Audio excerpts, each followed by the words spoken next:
श्रुतिस्मृतिपुराणानाम् आलयं करुणालयं नमामि भगवत्पादशङ्करं ಲೋಕಶಂಕರಂ. ಇವತ್ತಿನ ದಿವಸ ಅತ್ಯಂತ ಪ್ರಾಚೀನವಾದ ಶ್ರೀ ಕುಮಾರ ಸುಬ್ರಹ್ಮಣ್ಯ ಸ್ವಾಮಿ ದೇವಸ್ಥಾನದಲ್ಲಿ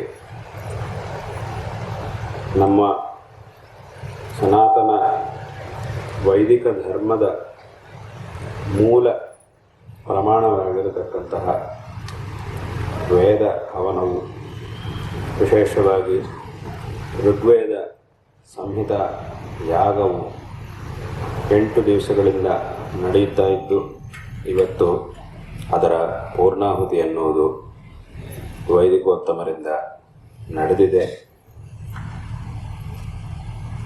ಸಮಸ್ತ ಮಂತ್ರಗಳಿಂದಲೂ ಆ ಪರಮಾತ್ಮನಿಗೆ ಆಹುತಿಯನ್ನು ನೀಡುವಂತಹ ಒಂದು ವಿಶಿಷ್ಟವಾದ ಕಾರ್ಯಕ್ರಮ ಈ ಒಂದು ವೇದ ಹವನ ಅನ್ನುವಂಥದ್ದು. ಬೇರೆ ಅನುಷ್ಠಾನಗಳಲ್ಲಿ ಆಯಾ ಮಂತ್ರಗಳಿಂದ ಮಾತ್ರವೇ ಹೋಮವನ್ನು ಮಾಡಲಾಗುತ್ತೆ. ಆದರೆ ಈ ವೇದ ಹವನದಲ್ಲಿ ಮಾತ್ರ ವೇದದ ಪ್ರತಿಯೊಂದು ಮಂತ್ರದಿಂದಲೂ ಸಹ ಆ ಭಗವಂತನಿಗೆ ಹವಿಸ್ಸನ್ನು ನೀಡಲಾಗುತ್ತೆ. ಅಂತಹ ಒಂದು ವಿಶಿಷ್ಟವಾದ ಕಾರ್ಯಕ್ರಮ ಈ ಒಂದು ಕಾರ್ಯಕ್ರಮವಾಗಿದೆ. ಇದನ್ನು ನಮ್ಮ ಪ್ರೀತಿಪಾತ್ರರಾಗಿರ್ತಕ್ಕಂತಹ ಭಾಗವತ ಕುಟುಂಬದವರು, ನಟರಾಜ ಭಾಗವತರು ಮತ್ತು ಅವರ ಕುಟುಂಬದವರು ಹಾಗೂ ಇಲ್ಲಿಯ ಗ್ರಾಮಸ್ಥರು ಎಲ್ಲರೂ ಸಹ ಸೇರಿ ಇದನ್ನು ನೆರವೇರಿಸಿದ್ದೀರಿ. ಇದು ಅತ್ಯಂತ ಸಂತೋಷಕರವಾದಂತಹ ಒಂದು ವಿಷಯ. ಇವತ್ತಿನ ದಿವಸ ಈ ಜಗತ್ತಿನಲ್ಲಿ ನಾವು ಕಿಂಚಿತ್ತಾದರೂ ಶ್ರೇಯೋಭಾಜನರಾಗ್ತಾ ಇದ್ದೀವಿ ಅಂತಂದರೆ ಅದಕ್ಕೆ ಕಾರಣ ನಾವು ಮಾಡುವಂತಹ ಇಂತಹ ವೈದಿಕ ಅನುಷ್ಠಾನಗಳೇ ಆಗಿವೆ.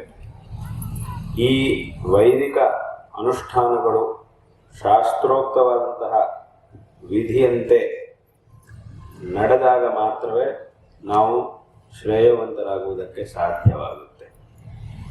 ಆದ್ದರಿಂದ ಇಂತಹ ಕಾರ್ಯಗಳು ನಡೆಯಬೇಕಾದದ್ದು ಅತ್ಯಂತ ಅವಶ್ಯಕವಾದದ್ದು ಶಾಸ್ತ್ರೋಕ್ತವಾದಂತಹ ವಿಧಾನದಲ್ಲಿ.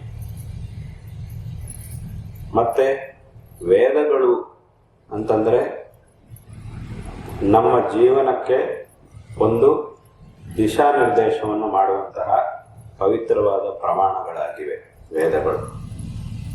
ಮನುಷ್ಯನಿಗೆ ಪ್ರಾಯ ತನ್ನ ಕಣ್ಣಿಗೆ ಕಾಣುವಂತಹ ವಿಚಾರಗಳಲ್ಲಿ ಯಾವ ರೀತಿಯಾಗಿ ನಡ್ಕೊಳ್ಳಬೇಕು, ಏನು ಮಾಡಬೇಕು ಅನ್ನೋದನ್ನು ಊಹೆ ಮಾಡುವಂತಹ ಶಕ್ತಿ ಇದೆ.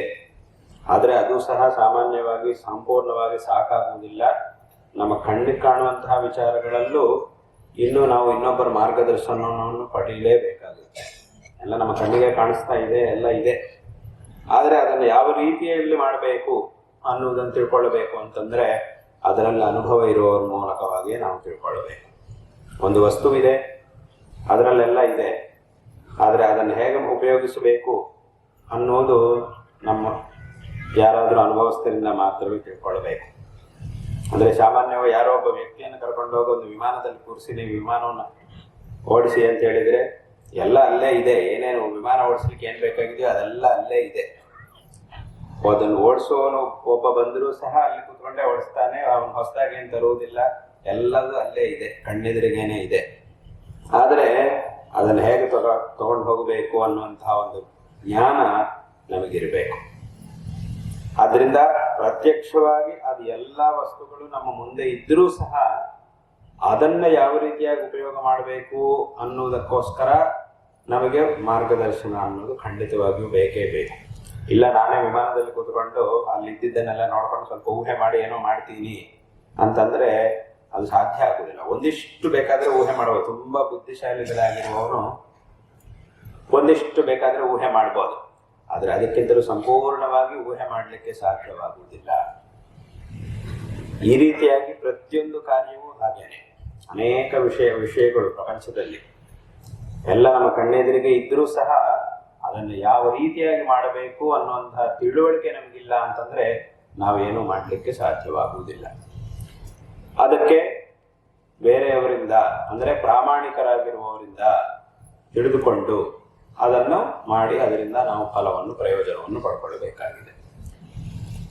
ಇದೆಲ್ಲವೂ ಕೇವಲ ನಾವು ಲೌಕಿಕವಾಗಿ ನಾವು ನೋಡ್ತಾ ಇರುವಂತಹ ವಿಚಾರಗಳ ಬಗ್ಗೆನೇ ಹೀಗೆ ಅಂತಂದ ಮೇಲೆ ಇನ್ನು ಧರ್ಮಗಳು ಅದರ ಮೂಲಕ ಸುಖ ದುಃಖ ಇತ್ಯಾದಿ ವಿಚಾರಗಳೆಲ್ಲ ಏನಿವೆಯೋ ಇವುಗಳನ್ನ ನಾವು ತಿಳ್ಕೊಳ್ಳಬೇಕು ಅಂತಂದ್ರೆ ಅದಕ್ಕೊಂದು ಸರಿಯಾದಂತಹ ಪ್ರಮಾಣ ಬೇಕೇ ಬೇಕು. ಇದು ಕೇವಲ ನಮ್ಮ ಊಹೆಗಳಿಂದ ಮಾಡುವಂತಹ ವಿಷಯ, ನಾವೇನೋ ಊಹಿಸಿ ಮಾಡಲಿಕ್ಕೆ ಸಾಧ್ಯವಾಗುವುದಿಲ್ಲ. ಲೌಕಿಕವಾದಂತಹ ಎಷ್ಟೋ ವಿಚಾರಗಳನ್ನೇ ನಾವು ಊಹೆ ಮಾಡಲಿಕ್ಕಾಗುವುದಿಲ್ಲ ಅಂತಂದ ಮೇಲೆ ಇದು ಅಲೌಕಿಕವಾದಂತಹ ವಿಚಾರ. ಧರ್ಮಗಳು ಸುಖ ದುಃಖಗಳು ಅನ್ನುವುದು ಅತ್ಯಂತ ಅಲೌಕಿಕವಾದಂತಹ ವಿಚಾರ.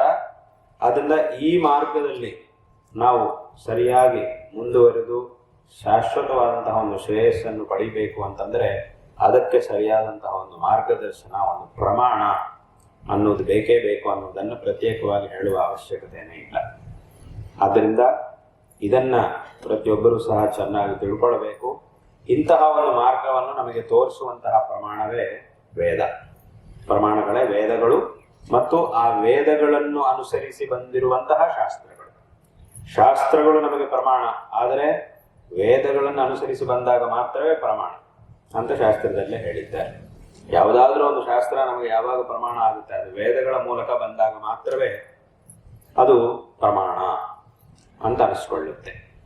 ಆದ್ದರಿಂದ ವೇದಗಳು ಮತ್ತು ಆ ವೇದಗಳನ್ನು ಅನುಸರಿಸಿ ಬಂದಿರತಕ್ಕಂತಹ ಶಾಸ್ತ್ರಗಳು ಹಾಗೂ ಆ ಶಾಸ್ತ್ರಗಳನ್ನು ತಿಳಿದಿರತಕ್ಕಂತಹ ಹಿರಿಯರು ಮಾಡಿರುವಂತಹ ಆಚರಣೆಗಳು, ಅದನ್ನೇ ಶಿಷ್ಟಾಚಾರ ಎಂಬುದಾಗಿ ಹೇಳ್ತಾರೆ.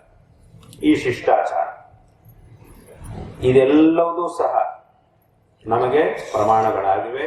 ಇವುಗಳಿಂದ ನಾವು ಈ ಧಾರ್ಮಿಕವಾದಂತಹ ಎಲ್ಲ ವಿಚಾರಗಳನ್ನು ಸಹ ಚೆನ್ನಾಗಿ ತಿಳಿದುಕೊಂಡು ಈ ಜೀವನದಲ್ಲಿ ಧಾರ್ಮಿಕವಾದಂತಹ ಆಚರಣೆಗಳನ್ನು ಮಾಡಿ ಶ್ರೇಯವಂತರಾಗಬೇಕು. ತುಂಬಾ ಜನ ಏನು ಯೋಚನೆ ಮಾಡ್ತಾರೆ ಅಂತಂದ್ರೆ ಈ ಧಾರ್ಮಿಕವಾದಂತಹ ಆಚರಣೆಗಳೆಲ್ಲ ಬೇಕಾಗಿಲ್ಲ, ನಾವು ಜೀವನದಲ್ಲಿ ಚೆನ್ನಾಗಿ ಓದಿ ಅಥವಾ ಏನೋ ಒಂದು ಕೆಲಸವನ್ನು ಮಾಡಿಯೋ ಸಂಪಾದನೆ ಮಾಡಿ ಎಲ್ಲ ಬೇಕಾದ ವ್ಯವಸ್ಥೆಗಳನ್ನೆಲ್ಲ ಮಾಡ್ಕೊಂಡು ಬಿಟ್ರೆ ಆಗೋಯ್ತು, ಇನ್ನು ಜೀವನಕ್ಕೆ ಇಷ್ಟು ಸಾಕು, ಇನ್ನೇನು ಬೇಕಾಗಿಲ್ಲ, ಅಷ್ಟು ಮಾಡ್ಕೊಂಡು ಬಿಟ್ರೆ ತುಂಬಾ ಸುಖವಾಗಿರ್ಬೋದು ಅಂತ ಒಂದು. ಮತ್ತೆ ಇನ್ನೊಂದು ಏನಂತಂದ್ರೆ ಇವಾಗೆಲ್ಲ ಇಷ್ಟೆಲ್ಲ ಪ್ರಪಂಚದಲ್ಲಿ ಆಧುನಿಕತೆ ಬಂದಿದೆ, ಇಷ್ಟೆಲ್ಲ ಆಧುನಿಕವಾದಂತಹ ಕಾಲದಲ್ಲಿ ನಾವು ಇದ್ದೀವಿ.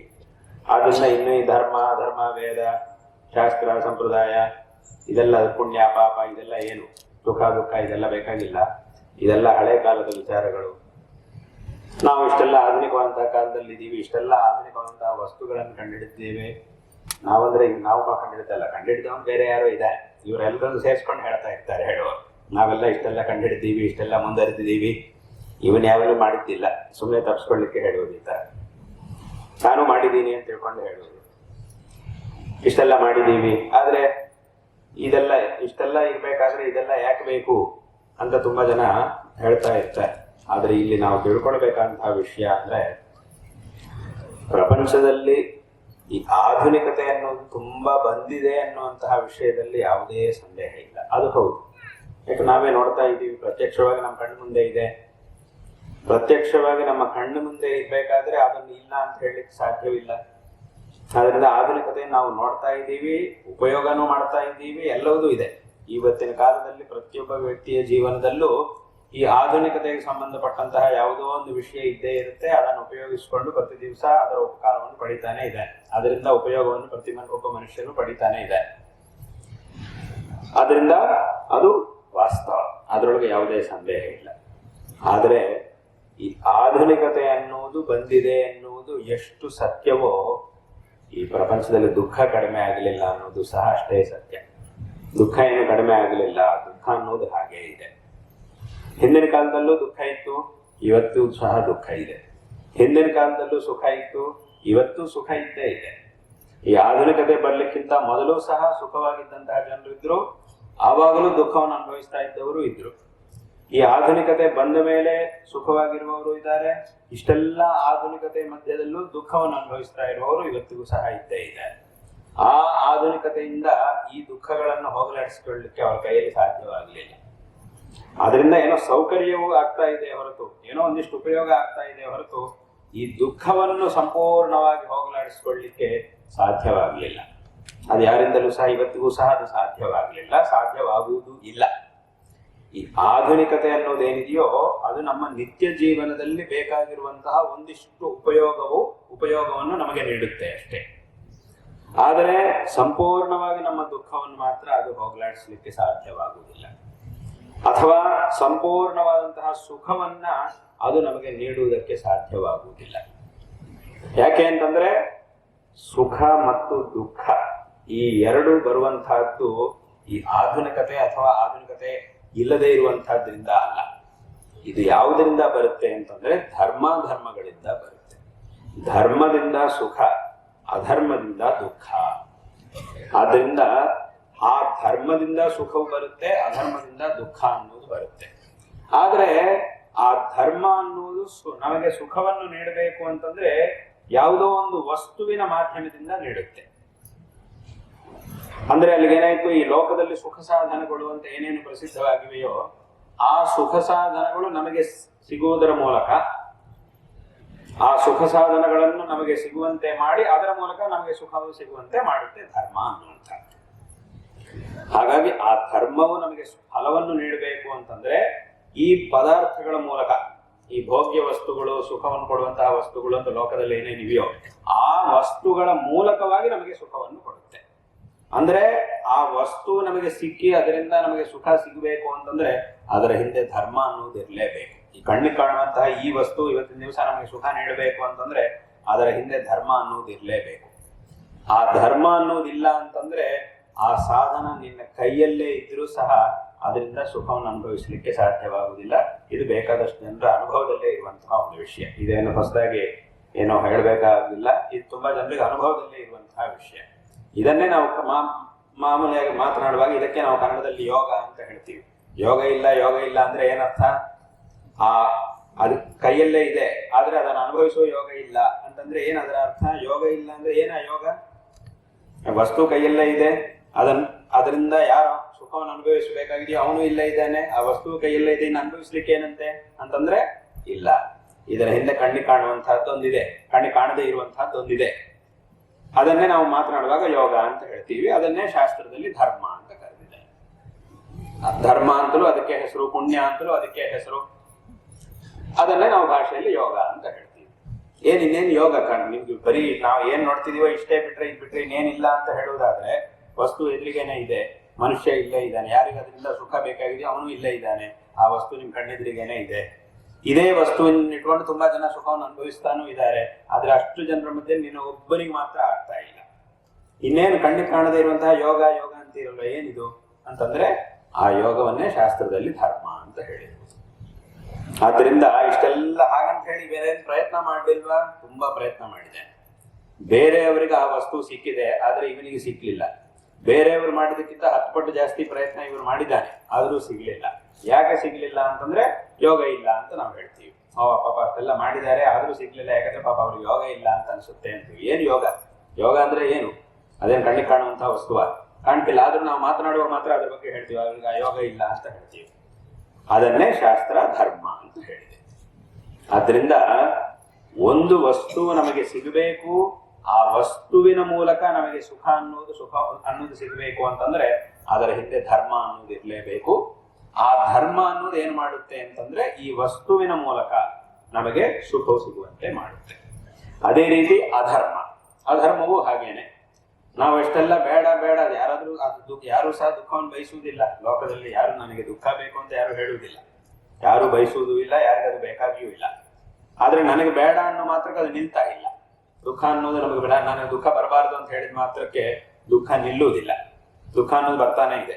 ಯಾಕೆ ಬೇಡ ಅಂತ ಹೇಳಿದ್ರು ಯಾಕೆ ಬರ್ತಿದೆ ಅಂತಂದ್ರೆ ನಾವು ಎಷ್ಟೆಲ್ಲ ಅದರಿಂದ ತಪ್ಪಿಸ್ಕೊಳ್ಬೇಕು, ದುಃಖದಿಂದ ತಪ್ಪಿಸ್ಕೊಳ್ಬೇಕು ಅಂತ ಎಷ್ಟೆಲ್ಲ ಪ್ರಯತ್ನ ಮಾಡಿದ್ರು ಪುನಃ ಇನ್ನೊಂದು ಕಡೆಯಿಂದ ದುಃಖ ಅನ್ನೋದು ಯಾವುದೋ ಒಂದು ರೀತಿಯಲ್ಲಿ ಬರ್ತಾನೆ ಇದೆ. ಒಂದು ಬಾಗಿಲನ್ನು ಮುಚ್ಚಿದ್ರು ಇನ್ನೊಂದು ಬಾಗಿಲು ತಕೊಂಡು ಪುನಃ ದುಃಖ ಅನ್ನೋದು ನಮ್ಮನ್ನು ಹುಡ್ಕೊಂಡು ಬರ್ತಾನೆ ಇದೆ, ಬೇಡ ಅಂತ ಹೇಳಿದ್ರು ಸಹ. ಸರಿ, ಅದಕ್ಕೆ ಏನೋ ಒಂದು ಪ್ರಯತ್ನ ಮಾಡಿ ಏನೋ ಒಂದು ಪರಿಹಾರ ಮಾಡ್ಕೊಳ್ಳೋದ್ರೊಳಗೆ ಪುನಃ ಇನ್ನೊಂದು, ಅದಾಗೋದ್ರೊಳಗೆ ಪುನಃ ಇನ್ನೊಂದು. ಈ ರೀತಿಯಾಗಿ ದುಃಖ ಅನ್ನೋದು ಮನುಷ್ಯನನ್ನು ಹುಡ್ಕೊಂಡು ಬರ್ತಾನೇ ಇದೆ. ಯಾಕೆ ಬರ್ತಿದೆ ಅಂತಂದ್ರೆ ಅದಕ್ಕೆ ಕಾರಣವಾದ ಅಧರ್ಮ ಅನ್ನೋದು ಇದ್ದೇ ಇದೆ. ಅದರಿಂದ ಅದಕ್ಕೆ ಕಾರಣವಾದ ಆ ಅಧರ್ಮ ಅನ್ನೋದಿರುವುದರಿಂದ ಅದರಿಂದ ಬರುವಂತಹ ಫಲವನ್ನು ನಾವು ತಡೆಯಲಿಕ್ಕೆ ಸಾಧ್ಯವಾಗ್ತಾ ಇಲ್ಲ. ಅದರಿಂದ ಎಲ್ಲಿ ತನಕ ಆ ಅಧರ್ಮ ಅನ್ನೋದಿರುತ್ತೋ ಆ ಅಧರ್ಮ ಇರುವ ತನಕ ಈ ರೀತಿಯಾದ ದುಃಖವನ್ನು ಕೊಡುವಂತಹ ಯಾವುದೋ ಒಂದು ವಸ್ತುವಿನ ಮೂಲಕ ಅದು ನಮಗೆ ದುಃಖವನ್ನು ಕೊಡ್ತಾನೇ ಇರುತ್ತೆ. ಅಧರ್ಮ ಇದೆ ಅಂತಂದ್ರೆ ಅದು ನಮಗೆ ಆ ಫಲವನ್ನು ವಸ್ತುಗಳ ಮೂಲಕ ನಮಗೆ ಕೊಡ್ತಾನೆ ಇರುತ್ತೆ. ಆದ್ದರಿಂದ ಇದು ಆಧುನಿಕ ಕಾಲವ ಅಥವಾ ಪ್ರಾಚೀನ ಕಾಲವ ಅನ್ನುವಂತಹ ವ್ಯತ್ಯಾಸ ಧರ್ಮಗಳಿಗೆ ಇರುವುದಿಲ್ಲ. ಯಾವುದೇ ಕಾಲವಾದರೂ ಆ ಅಧರ್ಮ ತನ್ನ ಕೆಲಸವನ್ನು ತಾನು ಮಾಡ್ತಾ ಇರುತ್ತೆ. ಇಂತಹ ವಸ್ತುಗಳು ನಮಗೆ ಸಿಗುವುದರ ಮೂಲಕ ನಮಗೆ ಸುಖವನ್ನು ಅಥವಾ ದುಃಖವನ್ನು, ಅದು ಧರ್ಮ ಆದರೆ ಸುಖವನ್ನು, ಅಧರ್ಮ ಆದರೆ ದುಃಖವನ್ನು ನಮಗೆ ನೀಡುತ್ತಾನೆ ಇರುತ್ತೆ. ಅದು ಈ ವಿಷಯದಲ್ಲಿ ಮಾತ್ರ ಯಾವುದೇ ಬದಲಾವಣೆ ಅನ್ನೋದಿಲ್ಲ. ಪ್ರಪಂಚ ಆಧುನಿಕವಾಗಬಹುದು, ಅದು ಬೇರೆ ವಿಷಯ, ಅದಕ್ಕೂ ಇದಕ್ಕೂ ಸಂಬಂಧ ಇಲ್ಲ. ಪ್ರಪಂಚ ಆಧುನಿಕವಾಗಿದೆ ಅನ್ನೋ ಮಾತ್ರಕ್ಕೆ ಧರ್ಮಗಳು ತಮ್ಮ ಕೆಲಸವನ್ನು ಮಾಡೋದು ನಿಲ್ಲಿಸ್ಬಿಡ್ತಾವೆ ಅಂತಿಲ್ಲ, ಹಾಗೇನಿಲ್ಲ. ಅದಿದ್ರೂ ಸಹ ಇದು ನಡೀತಾನೇ ಇರುತ್ತೆ, ಪ್ರಪಂಚದಲ್ಲಿ ಇದು ನಡೀತಾನೇ ಇರುತ್ತೆ. ಆದ್ದರಿಂದ ಇದನ್ನ ನಾವು ಚೆನ್ನಾಗಿ ತಿಳ್ಕೊಳ್ಬೇಕು.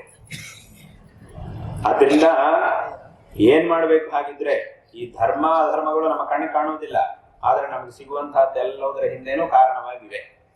ಹಾಗಿದ್ರೆ ಅದನ್ನ ನಾವು ಹೇಗೆ ಸರಿ ಮಾಡ್ಕೊಳ್ಬೇಕು ಅಂತಂದ್ರೆ, ಕೆಲಸವನ್ನು ಮಾಡುವ ಹೊತ್ತಿಗೆನೆ ಅದನ್ನೆಲ್ಲ ಯೋಚನೆ ಮಾಡಬೇಕು. ಒಂದು ಧರ್ಮ ಕಾರ್ಯವೋ ಅಥವಾ ಒಂದು ಅಧರ್ಮವನ್ನೋ ಮಾಡುವಾಗಲೇ ನಾವು ಯೋಚನೆ ಮಾಡಬೇಕು.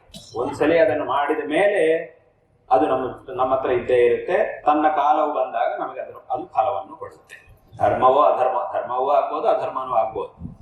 ಅದನ್ನು ಒಂದ್ಸಲ ಮಾಡಿ ಆಯಿತು ಅಂತಂದ ಮೇಲೆ ಅದರ ಫಲವನ್ನು ನಾವು ತಡಿಲಿಕ್ಕೆ ಸಾಧ್ಯವಾಗುವುದಿಲ್ಲ. ಅಂದ್ರೆ ತಡಿಲಿಕ್ಕೆ ಸಾಧ್ಯವಿಲ್ಲ, ಅಥವಾ ತಡಿಬೇಕು ಅಂದ್ರೆ ಬಹಳ ಪ್ರಯತ್ನ ಮಾಡಬೇಕು. ಅದಕ್ಕೇನೋ ಪ್ರಾಯಶ್ಚಿತ್ತಾದಿಗಳೆಲ್ಲ ಮಾಡ್ಕೊಳ್ಳೋದು. ಪ್ರಾಯಶ್ಚಿತ್ತವನ್ನು ಮಾಡಿಕೊಳ್ಳುವುದು ಶಾಸ್ತ್ರದಲ್ಲಿ ಹೇಳಿದಂತೆ ಪ್ರಾಯಶ್ಚಿತ್ತಗಳನ್ನು ಮಾಡಿಕೊಳ್ಳುವುದು ಸಹ ಒಂಥರ, ಅದನ್ನ ಪ್ರಾಯಶ್ಚಿತ್ತವನ್ನು ಮಾಡ್ಲಿಕ್ಕೆ ಎಷ್ಟು ಕಷ್ಟಪಡಬೇಕಾಗಿದೆಯೋ ಆದಷ್ಟು ಕಷ್ಟ ಪುನಃ ಅದನ್ನು ಅನುಭವಿಸುವಷ್ಟರಲ್ಲೂ ಇದ್ದೇ ಇರುತ್ತೆ. ಪ್ರಾಯ ಅನುಭವಿಸ್ಲಿಕ್ಕೆ ಎಷ್ಟು ಕಷ್ಟಪಡಬೇಕೋ ಅಷ್ಟು ಕಷ್ಟ ಪ್ರಾಯಶ್ಚಿತ್ತ ಮಾಡ್ಕೊಳ್ಳಿಕ್ಕೂ ಪಡ್ಕೊಳ್ಳೇಬೇಕು. ಶಾಸ್ತ್ರಗಳಲ್ಲಿ ಅಷ್ಟೆಲ್ಲ ಹೇಳಿದ್ದಾರೆ. ಅದರಿಂದ ಆ ಒಂದು ಕಷ್ಟನೂ ಇದ್ದೇ ಇದೆ. ಅದರಿಂದಲೇ ಭಗವಂತ ಒಂದು ಮಾತನ್ನು ಗೀತೆಯಲ್ಲಿ ಹೇಳಿದ್ದು, ಪ್ರಸಿದ್ಧವಾದ ಮಾತು, ಎಲ್ರಿಗೂ ಗೊತ್ತಿರುವಂತಹ ಮಾತು, ಕರ್ಮಣ್ಯೇವಾಧಿಕಾರಸ್ಥೆ ಮಾ ಫಲೇಷು ಕದಾಚನ ಅಂತ ಭಗವದ್ಗೀತೆಯಲ್ಲಿ ಭಗವಂತ ಇದಕ್ಕಾಗಿಯೇ ಹೇಳಿದ್ರು. ಏನು ಅಂತಂದ್ರೆ, ಈ ಧರ್ಮಗಳಿಂದ ಎಲ್ಲ ಸುಖ ದುಃಖಗಳು ಲೋಕದಲ್ಲಿ ಎಲ್ರಿಗೂ ಬರ್ತಾ ಇರುತ್ತೆ. ಆದ್ರೆ ಆ ಧರ್ಮಗಳು ನೀನು ಮಾಡುವ ಕೆಲಸಗಳಿಂದ ಬರುತ್ತೆ. ಒಳ್ಳೆ ಕೆಲಸವನ್ನು ಮಾಡಿದ್ರೆ ಧರ್ಮ, ಆ ಪಾಪ ಕಾರ್ಯವನ್ನು ಮಾಡಿದ್ರೆ ಅಧರ್ಮ. ಆದ್ರಿಂದ ಕೆಲಸವನ್ನು ಮಾಡುವುದು ನಿನ್ನ ಕೈಯಲ್ಲಿರುವುದರಿಂದ ಮಾಡುವ ಹೊತ್ತಿಗೆನೆ ಯೋಚನೆ ಮಾಡು ಅಂತ ಗೀತೆಯಲ್ಲಿ ಭಗವಂತ ಹೇಳಿದ. ಕರ್ಮಣ್ಯವಾಧಿಕಾರಸ್ಥೆ ಅನ್ನೋ ಮಾತಿಗೆ ಅರ್ಥ ಇದು. ಏನು ಅಂತಂದ್ರೆ, ಕೆಲಸವು ನಿನ್ನ ಕೈಯಲ್ಲಿದೆ, ಒಂದ್ಸಲಿ ಅದನ್ನು ಮಾಡಿ ಆಯಿತು ಅಂತಂದ್ರೆ ಮತ್ತೆ ಪುನಃ ಅದರ ಫಲವನ್ನು ಅನುಭವಿಸಲಿಕ್ಕೆ ತಯಾರಾಗಿರ್ಬೇಕು. ಅದು ಒಳ್ಳೆ ಕೆಲಸ ಆದ್ರೂ ಅಷ್ಟೇ, ಕೆಟ್ಟ ಕೆಲಸ ಆದ್ರೂ ಅಷ್ಟೇ. ಆದ್ರಿಂದ ಏನ್ ಮಾಡ್ಬೇಕು ಅಂತಂದ್ರೆ, ನೀನು ವಿವೇಕಿಯಾಗಿದ್ದರೆ ಯಾವುದು ಒಳ್ಳೆ ಕೆಲಸನೋ ಅದನ್ನೇ ಮಾಡಬೇಕು. ಆವಾಗ ಅದರ ಫಲ ನಿನಗೆ ಖಂಡಿತ ಆ ಕಾಲದಲ್ಲಿ, ಸರಿಯಾದ ಕಾಲದಲ್ಲಿ ಅದರ ಫಲ ನಿನಗೆ ಬಂದೇ ಬರುತ್ತೆ. ಯಾವುದು ಪಾಪ ಕಾರ್ಯವೋ ಅದನ್ನು ನೀನು ಮಾಡಬಾರದು, ಮಾಡಿದ್ರೆ ಅದರ ಫಲ ನಿನಗೆ ಬರುವುದಿಲ್ಲ. ಮಾಡಲಿಲ್ಲ ಅಂತಂದ್ರೆ ಅದು ಬರುವುದಿಲ್ಲ. ಮಾಡಿದ ಮೇಲೆ ಅದು ಖಂಡಿತ ಬಂದೇ ಬರುತ್ತೆ. ಅದರಿಂದ ಮಾಡಬೇಡ. ಮಾಡುವ ಹೊತ್ತಿಗೆ ಯೋಚನೆ ಮಾಡಬೇಕು. ಕರ್ಮಣ್ಯೇವ ಅಧಿಕಾರ, ನಿನಗೆ ಕರ್ಮದಲ್ಲಿ ನಿನಗೆ ಅಧಿಕಾರ ಇರುವುದು. ಯಾವ್ದು ಮಾಡಬೇಕು, ಯಾವ್ದನ್ನು ಮಾಡಬಾರ್ದು. ಲೋಕದಲ್ಲಿ ಅಧಿಕಾರಿಗಳು ಅಂತ ಒಬ್ರು ಇರ್ತಾರೆ. ಅವ್ರೇನ್ ಮಾಡ್ತಾರೆ, ಯಾವ್ದು ರೀತಿಯ ಕೆಲಸ ಮಾಡಬೇಕು, ಯಾವ್ದನ್ನು ಮಾಡಬಾರ್ದು ಅನ್ನೋದನ್ನ ಅವರೇ ತೀರ್ಮಾನ ಮಾಡ್ತಾರೆ. ನಾವೆಲ್ಲ ತೀರ್ಮಾನ ಮಾಡ್ಲಿಕ್ಕೆ ಬೇರೆಯವರು, ಅವ್ರ ಕೆಳಗಿರುವವರೆಲ್ಲ ತೀರ್ಮಾನ ಮಾಡುವ ಹಾಗಿಲ್ಲ. ಇದನ್ನು ಮಾಡಬಹುದಾ ಇಲ್ವಾ ಅನ್ನೋದನ್ನ ಯಾರು ತೀರ್ಮಾನ ಮಾಡ್ತಾರೆ, ಆ ಸ್ಥಾನದಲ್ಲಿ ಯಾರು ಅಧಿಕಾರಿಗಳಾಗಿರ್ತಾರೋ ಅವರು ತೀರ್ಮಾನ ಮಾಡ್ತಾರೆ. ಹಾಗಾಗಿಯೇ ಅಲ್ಲಿ ಏನು ಸರಿಯಾಗಿ ನಡೆದ್ರೂ ಅದು ಅವರಿಗೆ ಹೆಸರು ಬರುತ್ತೆ, ಸರಿಯಾಗಿ ನಡೀಲಿಲ್ಲ ಅಂದ್ರೂ ಆ ಹೆಸರು ಅವರಿಗೆ ಬರುತ್ತೆ. ಇದು ಲೋಕದಲ್ಲಿರುವಂತಹ ವಿಷಯ. ಸರಿಯಾಗಿ ಒಳ್ಳೆ ಕೆಲಸ ಚೆನ್ನಾಗಾಯ್ತು ಅಂತಂದ್ರೆ ಅಲ್ಲಿ ಯಾರು ಅದಕ್ಕೆ ಅಲ್ಲಿ ಸರಿಯಾಗಿ ಆಗಿದೆ ಅಂತಂದ್ರೆ ನಾವು ಸಹ ಅದೇ ಅಧಿಕಾರಿಗಳಿಗೆ ಪ್ರಶಂಸೆ ಮಾಡ್ತೀವಿ. ಅವರ ಅಧಿಕಾರದಲ್ಲಿದ್ದವಾಗಲೇ ಇದೆಲ್ಲ ಆಯ್ತು, ಆಗ ಒಳ್ಳೆ ಕೆಲಸ ಮಾಡಿಸಿದ್ದಾರೆ ಅವರು ಅಂತ ಅವ್ರಿಗೆ ಹೇಳೋದು. ಅಲ್ಲೇನಾದ್ರೂ ತೊಂದರೆ ಆಯ್ತು ಅಂತಂದ್ರೆ, ಇವರೇ ತಾನೇ ಅಧಿಕಾರಿಗಳು, ಏನ್ ಮಾಡ್ತಿದ್ದಾರೆ, ಈ ತರ ಅನರ್ಥ ನಡೀತಾ ಇರ್ಬೇಕಾದ್ರೆ ಏನ್ ಮಾಡ್ತಿದ್ದಾರೆ ಇವರು ಅಂತ ಅವರನ್ನೇ ಕೇಳ್ತೀವಿ. ನೀವೇನ್ ಮಾಡ್ತಾ ಇದ್ದೀರಿ ಅಂತ ಅವರನ್ನೇ ಕೇಳ್ತೀವಿ. ಯಾಕೆ, ಅವರ ಅಧಿಕಾರಿಗಳಾದ್ರಿಂದ. ಅದೇ ರೀತಿ ಈ ಪುಣ್ಯ ಪಾಪಗಳನ್ನ ಮಾಡುವಂತಹ, ಪುಣ್ಯಕರ್ಮಗಳು ಪಾಪಕರ್ಮಗಳನ್ನು ಮಾಡುವಂತಹದ್ರಲ್ಲೂ ನಾವೇ ಅಧಿಕಾರಿಗಳು. ಅದನ್ನೇ ಭಗವಂತ ಹೇಳಿದ್ರು, ಕರ್ಮಣ್ಯೇವ ಅಧಿಕಾರಸ್ಥೆ. ಈ ಕರ್ಮವನ್ನು ಮಾಡುವುದ್ರಲ್ಲಿ ನಿನಗೆ ಅಧಿಕಾರ ಕೊಟ್ಟಿದ್ದೀನಪ್ಪ ನಾನು. ಆದ್ರಿಂದ ಯಾವ ರೀತಿಯಾಗಿ ನೀನು ಮಾಡ್ತೀಯೋ ಆ ರೀತಿಯಾದ ಫಲವನ್ನು ನಾನು ನಂತರ ಕೊಡ್ತೀನಿ. ಆದ್ರಿಂದ ಅದನ್ನು ಮಾಡುವ ಹೊತ್ತಿಗೆ ಹೇಗೆ ಅಲ್ಲಿ ಅಧಿಕಾರ ಸ್ಥಾನದಲ್ಲಿರುವವನು ಹೇಗೆ ಯಾವ ಕೆಲಸಗಳು ಮಾಡಬೇಕೋ ಅದರ ಬಗ್ಗೆ ಹೇಗೆ ಅವನು ಗಮನವನ್ನು ಕೊಡಬೇಕಾಗಿರುತ್ತೋ ಅದೇ ರೀತಿ ಇಲ್ಲೂ ಸಹ ಮನುಷ್ಯನಾಗಿರ್ತಕ್ಕಂಥವನಿಗೆ ಹೊರಗೆ ಯಾರನ್ನು ಕುರಿತು ಶಾಸ್ತ್ರಗಳಲ್ಲಿ ಈ ಧರ್ಮ ಅಧರ್ಮ ಕಾರ್ಯಗಳನ್ನೆಲ್ಲ ಹೇಳಿದ್ದಾರಂದ್ರೆ ಧರ್ಮವನ್ನು ಮಾಡಬೇಕು ಅಂತ ಅಧರ್ಮವನ್ನು ಮಾಡಬಾರದು ಅಂತ ಯಾರನ್ನು ಕುರಿತು ಹೇಳಿದ್ದಾರೋ ಅಂಥವರೇ ಇಲ್ಲಿ ಅಧಿಕಾರಿಗಳು. ಅಂದ್ರೆ ಈ ಕೆಲಸಗಳನ್ನು ಮಾಡುವಾಗಲೂ ಆಗ ಅಧಿಕಾರ ಸ್ಥಾನದಲ್ಲಿರುವವನು ಹೇಗೆ ಕೆಲಸಗಳನ್ನು ಮಾಡಬೇಕಾಗಿದೆಯೋ ಈ ಅಧಿಕಾರ ಸ್ಥಾನದಲ್ಲಿರುವವನು ಸಹ ಅದೇ ರೀತಿಯಾಗಿ ಯಾವುದನ್ನು ಮಾಡಬೇಕೋ ಅದನ್ನೇ ಮಾಡಿದಾಗ, ಯಾವುದನ್ನು ಮಾಡಬಾರದು ಅದನ್ನು ಬಿಟ್ಟಾಗ ಅವನಿಗೆ ಬೇಕಾದಂತಹ ಫಲ ಬರುತ್ತೆ. ಯಾವ ಫಲ ಅಂದ್ರೆ ದುಃಖ ಅವನಿಗೆ ಬೇಡವೋ ಅದು ಅವನಿಗೆ ಬರುವುದಿಲ್ಲ. ಆದ್ದರಿಂದ ಈ ಕರ್ಮವನ್ನು ಆಚರಣೆ ಮಾಡುವಂತಹ ಒಂದು ಕರ್ತವ್ಯವನ್ನು, ಒಂದು ಅಧಿಕಾರವನ್ನು ಭಗವಂತ ಮನುಷ್ಯನಿಗೆ ಕೊಟ್ಟಿದ್ದಾನೆ. ಅಲ್ಲಾದ್ರೆ ಒಬ್ಬ ಅಧಿಕಾರ ಸ್ಥಾನಕ್ಕೆ ಬರಬೇಕು ಅಂತಂದ್ರೆ ಆ ಸ್ಥಾನಕ್ಕೆ ಬಂದ ಮೇಲೆ ಏನೇನು ಕೆಲಸಗಳನ್ನು ಮಾಡಬೇಕು ಅನ್ನೋದನ್ನೆಲ್ಲ ತಿಳ್ಕೊಳ್ಬೇಕು. ಅದನ್ನೆಲ್ಲ ಮೊದಲು ಅವನು ತಿಳ್ಕೊಳ್ಳಿಕ್ಕೆ ಅದಕ್ಕೊಂದು ಶಾಸ್ತ್ರ ಅಂತ ಇರುತ್ತೆ. ಆ ಶಾಸ್ತ್ರದ ಮೂಲಕ ಏನೇನು ಮಾಡಬೇಕು, ಏನೇನು ಮಾಡಬಾರದು, ನಾನು ಇಂತಹ ಸ್ಥಾನಕ್ಕೆ ಬಂದ ಮೇಲೆ ಮಾಡಬೇಕಾದ ಕೆಲಸಗಳು ಇದು, ಮಾಡಬಾರದ ಕೆಲಸಗಳೆಲ್ಲ ಇದು ಅಂತೆಲ್ಲ ಅದಕ್ಕೆ ವ್ಯವಸ್ಥೆ ಅಲ್ಲೊಂದಿರುತ್ತೆ. ಇಲ್ಲೂ ಹಾಗೆ ಒಂದಿದೆ, ಅದೇ ನಮ್ಮ ಶಾಸ್ತ್ರಗಳು, ವೇದಗಳು ಮತ್ತು ಆ ವೇದಗಳನ್ನು ಅನುಸರಿಸಿ ಬಂದಿರುವಂತಹ ಶಾಸ್ತ್ರಗಳು. ಈ ವೇದಗಳು ಮತ್ತು ವೇದಗಳನ್ನು ಅನುಸರಿಸಿ ಬಂದಿರುವಂತಹ ಶಾಸ್ತ್ರಗಳಲ್ಲಿ ಮನುಷ್ಯನು ಏನು ಮಾಡಬೇಕು, ಏನು ಮಾಡಬಾರದು ಅನ್ನೋದನ್ನೆಲ್ಲ ಹೇಳಿದ್ದಾರೆ.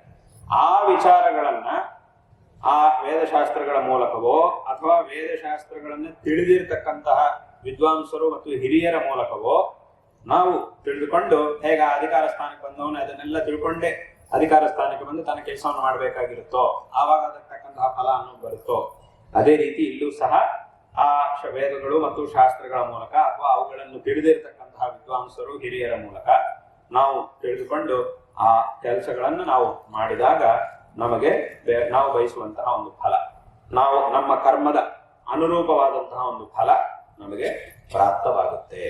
ಅದರಿಂದ ಇದನ್ನ ನಾವು ಚೆನ್ನಾಗಿ ತಿಳ್ಕೊಳ್ಬೇಕು. ಹಾಗಾಗಿ ಭಗವಂತ ಏನ್ ಮಾಡಿದ್ದಾನೆ ಅಂತಂದ್ರೆ ಅವರವರ ಕರ್ಮಕ್ಕೆ ತಕ್ಕಂತೆ ಸೃಷ್ಟಿ ಮಾಡಿದ್ದಾನೆ.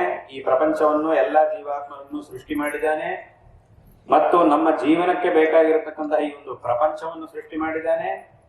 ಈ ಪ್ರಪಂಚದಲ್ಲಿ ನಾವು ಏನ್ ಮಾಡಬೇಕು, ಇಂತಹ ಜನ್ಮ ಪಡೆದ ಮೇಲೆ ಏನ್ ಮಾಡಬೇಕು, ಏನ್ ಮಾಡಬಾರದು ಅನ್ನುವಂತಹ ಎಲ್ಲ ವಿಚಾರಗಳನ್ನ ವೇದಶಾಸ್ತ್ರಗಳಲ್ಲಿ ಹೇಳ್ಬಿಟ್ಟಿದ್ದಾನೆ.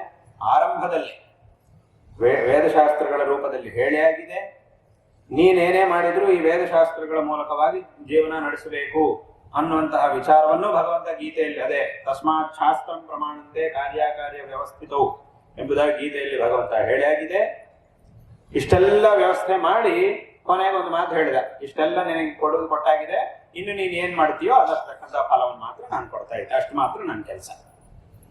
ಇದೇ ಉಳಿದಿದ್ದನ್ನೆಲ್ಲ ನೀನೇ ಮಾಡಿ, ಇದನ್ನೆಲ್ಲ ತಿಳ್ಕೊಂಡು ಮಾಡ್ಲಿಕ್ಕೆ ಬೇಕಾದಂತಹ ಸಾಮರ್ಥ್ಯವನ್ನು ನಿನಗೆ ಕೊಟ್ಟಾಗಿದೆ. ನಿನ್ನನ್ನು ಸೃಷ್ಟಿ ಮಾಡಿ ಆಗಿದೆ. ನೀನು ಈ ನಿನಗೆ ನಿನ್ನ ಜೀವನಕ್ಕೆ ಬೇಕಾಗಿರುವಂತಹ ಪ್ರಪಂಚವನ್ನು ಸೃಷ್ಟಿ ಮಾಡಿ ಆಗಿದೆ. ನೀನ್ ಯಾವ ರೀತಿಯಾಗಿ ಜೀವನ ನಡೆಸಬೇಕು ಅನ್ನುವುದನ್ನ, ಆ ವಿಚಾರಗಳನ್ನೆಲ್ಲ ಹೇಳುವಂತಹ ವೇದಶಾಸ್ತ್ರಗಳನ್ನು ಉಪದೇಶ ಮಾಡಿ ಆಗಿದೆ. ಅದನ್ನು ಅರ್ಥ ಮಾಡ್ಕೊಳ್ಳಿಕ್ಕೆ ಬೇಕಾದ ಬುದ್ಧಿಶಕ್ತಿಯನ್ನು ಕೊಟ್ಟಾಗಿದೆ. ಅದನ್ನು ಆಚರಣೆ ಮಾಡ್ಲಿಕ್ಕೆ ಬೇಕಾಗಿರ್ತಕ್ಕಂತಹ ಶಾರೀರಿಕವಾದ ಶಕ್ತಿಯನ್ನು, ಈ ತ್ರಿಕರಣಗಳನ್ನು ನಿನಗೆ ಕೊಟ್ಟಾಗಿದೆ. ಆ ಒಂದು ತಿಳುವಳಿಕೆಯನ್ನು ನಿನಗೆ ಕೊಟ್ಟಾಗಿದೆ. ಇಷ್ಟೆಲ್ಲ ಕೊಟ್ಟಿದ್ರಿಂದ ಇನ್ನು ನನ್ನ ಕೆಲಸ ಏನು ಅಂತಂದ್ರೆ ಬೇರೆ ಇನ್ನೇನಿಲ್ಲ, ನೀನ್ ಏನ್ ಮಾಡ್ತೀಯೋ ಅದಕ್ಕಂತಹ ಫಲವನ್ನು ಕೊಡುವುದು, ಅದು ಮಾತ್ರ ನನ್ನ ಕೆಲಸ. ಆ ಸ್ಥಾನದಲ್ಲಿ ಈಗ ಭಗವಂತ ಇದ್ದಾನೆ. ಅದನ್ನು ತೀರ್ಪು ಕೊಟ್ಟು ಅದನ್ನು ತೀರ್ಮಾನ ಮಾಡಿ ಆ ಫಲವನ್ನು ಕೊಡುವಂತಹ ಸ್ಥಾನದಲ್ಲಿ ಮಾತ್ರ ಈಗ ಭಗವಂತ ಇರ್ತಾನೆ. ಬೇರೆ ಯಾವ ಕೆಲಸವನ್ನು ಮಾಡುವುದಿಲ್ಲ. ಅಥವಾ ನಾವು ಭಗವಂತನೇ ನಮ್ಮ ಕೈ ಹಿಡ್ಕೊಂಡು ಹೋಗಿ ಇದನ್ನು ಮಾಡು ಅದನ್ನು ಮಾಡು ಅಂತ ಮಾಡಿಸುವುದಿಲ್ಲ. ಚಿಕ್ಕ ಮಕ್ಕಳ ಕೈಯನ್ನು ಹಿಡ್ಕೊಂಡು ಹೋಗಿ ನಾವು ಮಾಡಿಸಿದಾಗ ಅದೆಲ್ಲ ಮಾಡಿಸುವುದಿಲ್ಲ ಭಗವಂತ. ನೀ ಬಾ ಇದನ್ನು ಮಾಡು, ಅಥವಾ ನಾವೇನೋ ಇಷ್ಟೆಲ್ಲ ಗೊತ್ತಿದ್ರೂ ಸಹ ಏನಾದ್ರೂ ತಪ್ಪು ಮಾಡ್ಲಿಕ್ಕೆ ಹೋಗುವಾಗ ಭಗವಂತ ಕೈ ಹಿಡಿದು ಇದೆಲ್ಲ ಮಾಡಬೇಡ ಅಂತ ಹೇಳುವುದಿಲ್ಲ. ಯಾಕಂತಂದ್ರೆ ಹೇಳುವುದೆಲ್ಲ ಹೇಳಿ ಆಗಿದೆ. ಹಾಗಾಗಿ ನೀ ಏನಾದ್ರು ತಪ್ಪು ಮಾಡಬಾರದ ಕೆಲಸವನ್ನು ಮಾಡುವಾಗ ನಿಮ್ ಕೈ ಹಿಡಿದು ನಿಲ್ಲಿಸುವುದಿಲ್ಲ. ಅಲ್ಲಿ ಪ್ರತ್ಯಕ್ಷನಾಗಿ ದೇವರಲ್ಲಿ ಪ್ರತ್ಯಕ್ಷ ಆಗಿ ನಿಮ್ ಕೈ ಹಿಡಿದು ಅದನ್ನೆಲ್ಲ ಮಾಡಬಾರದು ಅಂತ ಹೇಳುವುದಿಲ್ಲ. ಯಾಕಂದ್ರೆ ಹೇಳ್ಬೇಕಾದ್ದೆಲ್ಲ ಹೇಳಿ ಆಗಿದೆ, ಅದನ್ನು ಅರ್ಥ ಮಾಡ್ಕೊಳ್ಳಿಕ್ ಬೇಕಾದ ಬುದ್ಧಿಯನ್ನು ಕೊಟ್ಟಾಗಿದೆ, ಎಲ್ಲದನ್ನು ಮಾಡಿ ಆಗಿದೆ. ಆದ್ರಿಂದ ಪುನಃ ಅದನ್ನೆಲ್ಲ ಮಾಡುವುದಿಲ್ಲ, ನೋಡ್ತಾ ಇರ್ತಾನೆ. ಆದರೂ ಸಹ ಏನಾದ್ರೂ ಒಂದು ಮಾಡಬಾರದ ಕೆಲಸವನ್ನು ಮಾಡುವಂತಹ ಸಂದರ್ಭದಲ್ಲೂ ಪುನಃ ಭಗವಂತ ಯಾವುದೋ ಒಂದು ರೂಪದಲ್ಲಿ ಪ್ರೇರಣೆಯನ್ನು ಕೊಡ್ತಾನೆ. ಇಲ್ಲಪ್ಪ ಇದನ್ನು ಮಾಡಬೇಡ, ಯಾರ ಬಾಯಲ್ಲೂ ಹೇಳಿಸ್ತಾನೆ, ಯಾರೊಬ್ಬರ ಬಾಯಲ್ಲಿ ಹೇಳಿಸ್ತಾನೆ, ಇಲ್ಲ ನಮಗೆ ಪ್ರೇರಣೆಯನ್ನು ಕೊಡ್ತಾನೆ, ಇದನ್ನು ಮಾಡುವುದು ಒಳ್ಳೆಯದಲ್ಲ ಅಂತ ಹೇಳಿಸ್ತಾ ಇರ್ತಾನೆ ಮನಸ್ಸಲ್ಲಿ. ನಮ್ಮ ಆತ್ಮಸಾಕ್ಷಿ ಇಲ್ಲ ಇನ್ನೊಬ್ಬರ ರೂಪದಲ್ಲಿ ಹೇಳಿಸ್ತಾನೆ, ಇಲ್ಲ ನಮ್ಮ ಮನಸ್ಸಾಕ್ಷಿಯ ರೂಪದಲ್ಲಿ ನಮಗೆ ಹೇಳಿಸ್ತಾನೆ, ಇದನ್ನು ಮಾಡಬೇಡ ಅಂತ ಹೇಳಿಸ್ತಾನೆ. ಅಷ್ಟೆಲ್ಲ ಇದು ಹೇಳಿದ್ರು ಸಹ ಪುನಃ ಅದನ್ನು ಮಾಡಿ ಆಯ್ತು ಅಂತಂದ್ರೆ ಇನ್ನು ಅದನ್ನು ಅನುಭವಿಸ್ಲಿಕ್ಕೆ ತಯಾರಾಗಿರ್ಬೇಕು ಅಷ್ಟೇ. ಒಳ್ಳೆ ಕೆಲಸಗಳನ್ನು ಮಾಡುವಾಗಲೂ ಅಷ್ಟೇ, ಆವಾಗ ಒಳ್ಳೆ ಅವಕಾಶಗಳನ್ನು ಕೊಡ್ತಾರೆ. ಬೇರೆ ಬೇರೆ ಸಂದರ್ಭಗಳಲ್ಲಿ ಒಳ್ಳೆ ಕೆಲಸಗಳನ್ನು ಮಾಡುವಂತಹ ಅವಕಾಶ ನಮ್ಮನ್ನು ಹುಡ್ಕೊಂಡು ಬರುತ್ತೆ ಕೆಲವೊಂದ್ಸಲ. ನಾವು ಅದನ್ನು ಚೆನ್ನಾಗಿ ಮಾಡಿದೀವಿ ಅಂತಂದ್ರೆ ಒಳ್ಳೇದು. ಆ ಅವಕಾಶವನ್ನು ಉಪಯೋಗ ಮಾಡ್ಕೊಂಡು ಆ ಕೆಲಸವನ್ನು ಮಾಡಿದ್ರೆ ನಮಗೆ ಒಳ್ಳೆಯದು. ಯಾರೋ ಒಬ್ಬರ ಬಾಯಲ್ಲಿ ಹೇಳಿಸ್ತಾನೆ, ಇಂತಹ ಒಳ್ಳೆ ಕೆಲಸ ಇದೆ, ಒಳ್ಳೆ ಅವಕಾಶ ಇದೆ, ನೀನು ಮಾಡು ಅಂತ ಯಾರೊಬ್ಬರ ಬಾಯಲ್ಲಿ ಹೇಳಿಸ್ತಾನೆ, ಅಥವಾ ನಮಗೆ ಆ ಪ್ರೇರಣೆ ಬರುವ ಹಾಗೆ ಮಾಡ್ತಾನೆ ನಮ್ಮ ಮನಸ್ಸಲ್ಲಿ.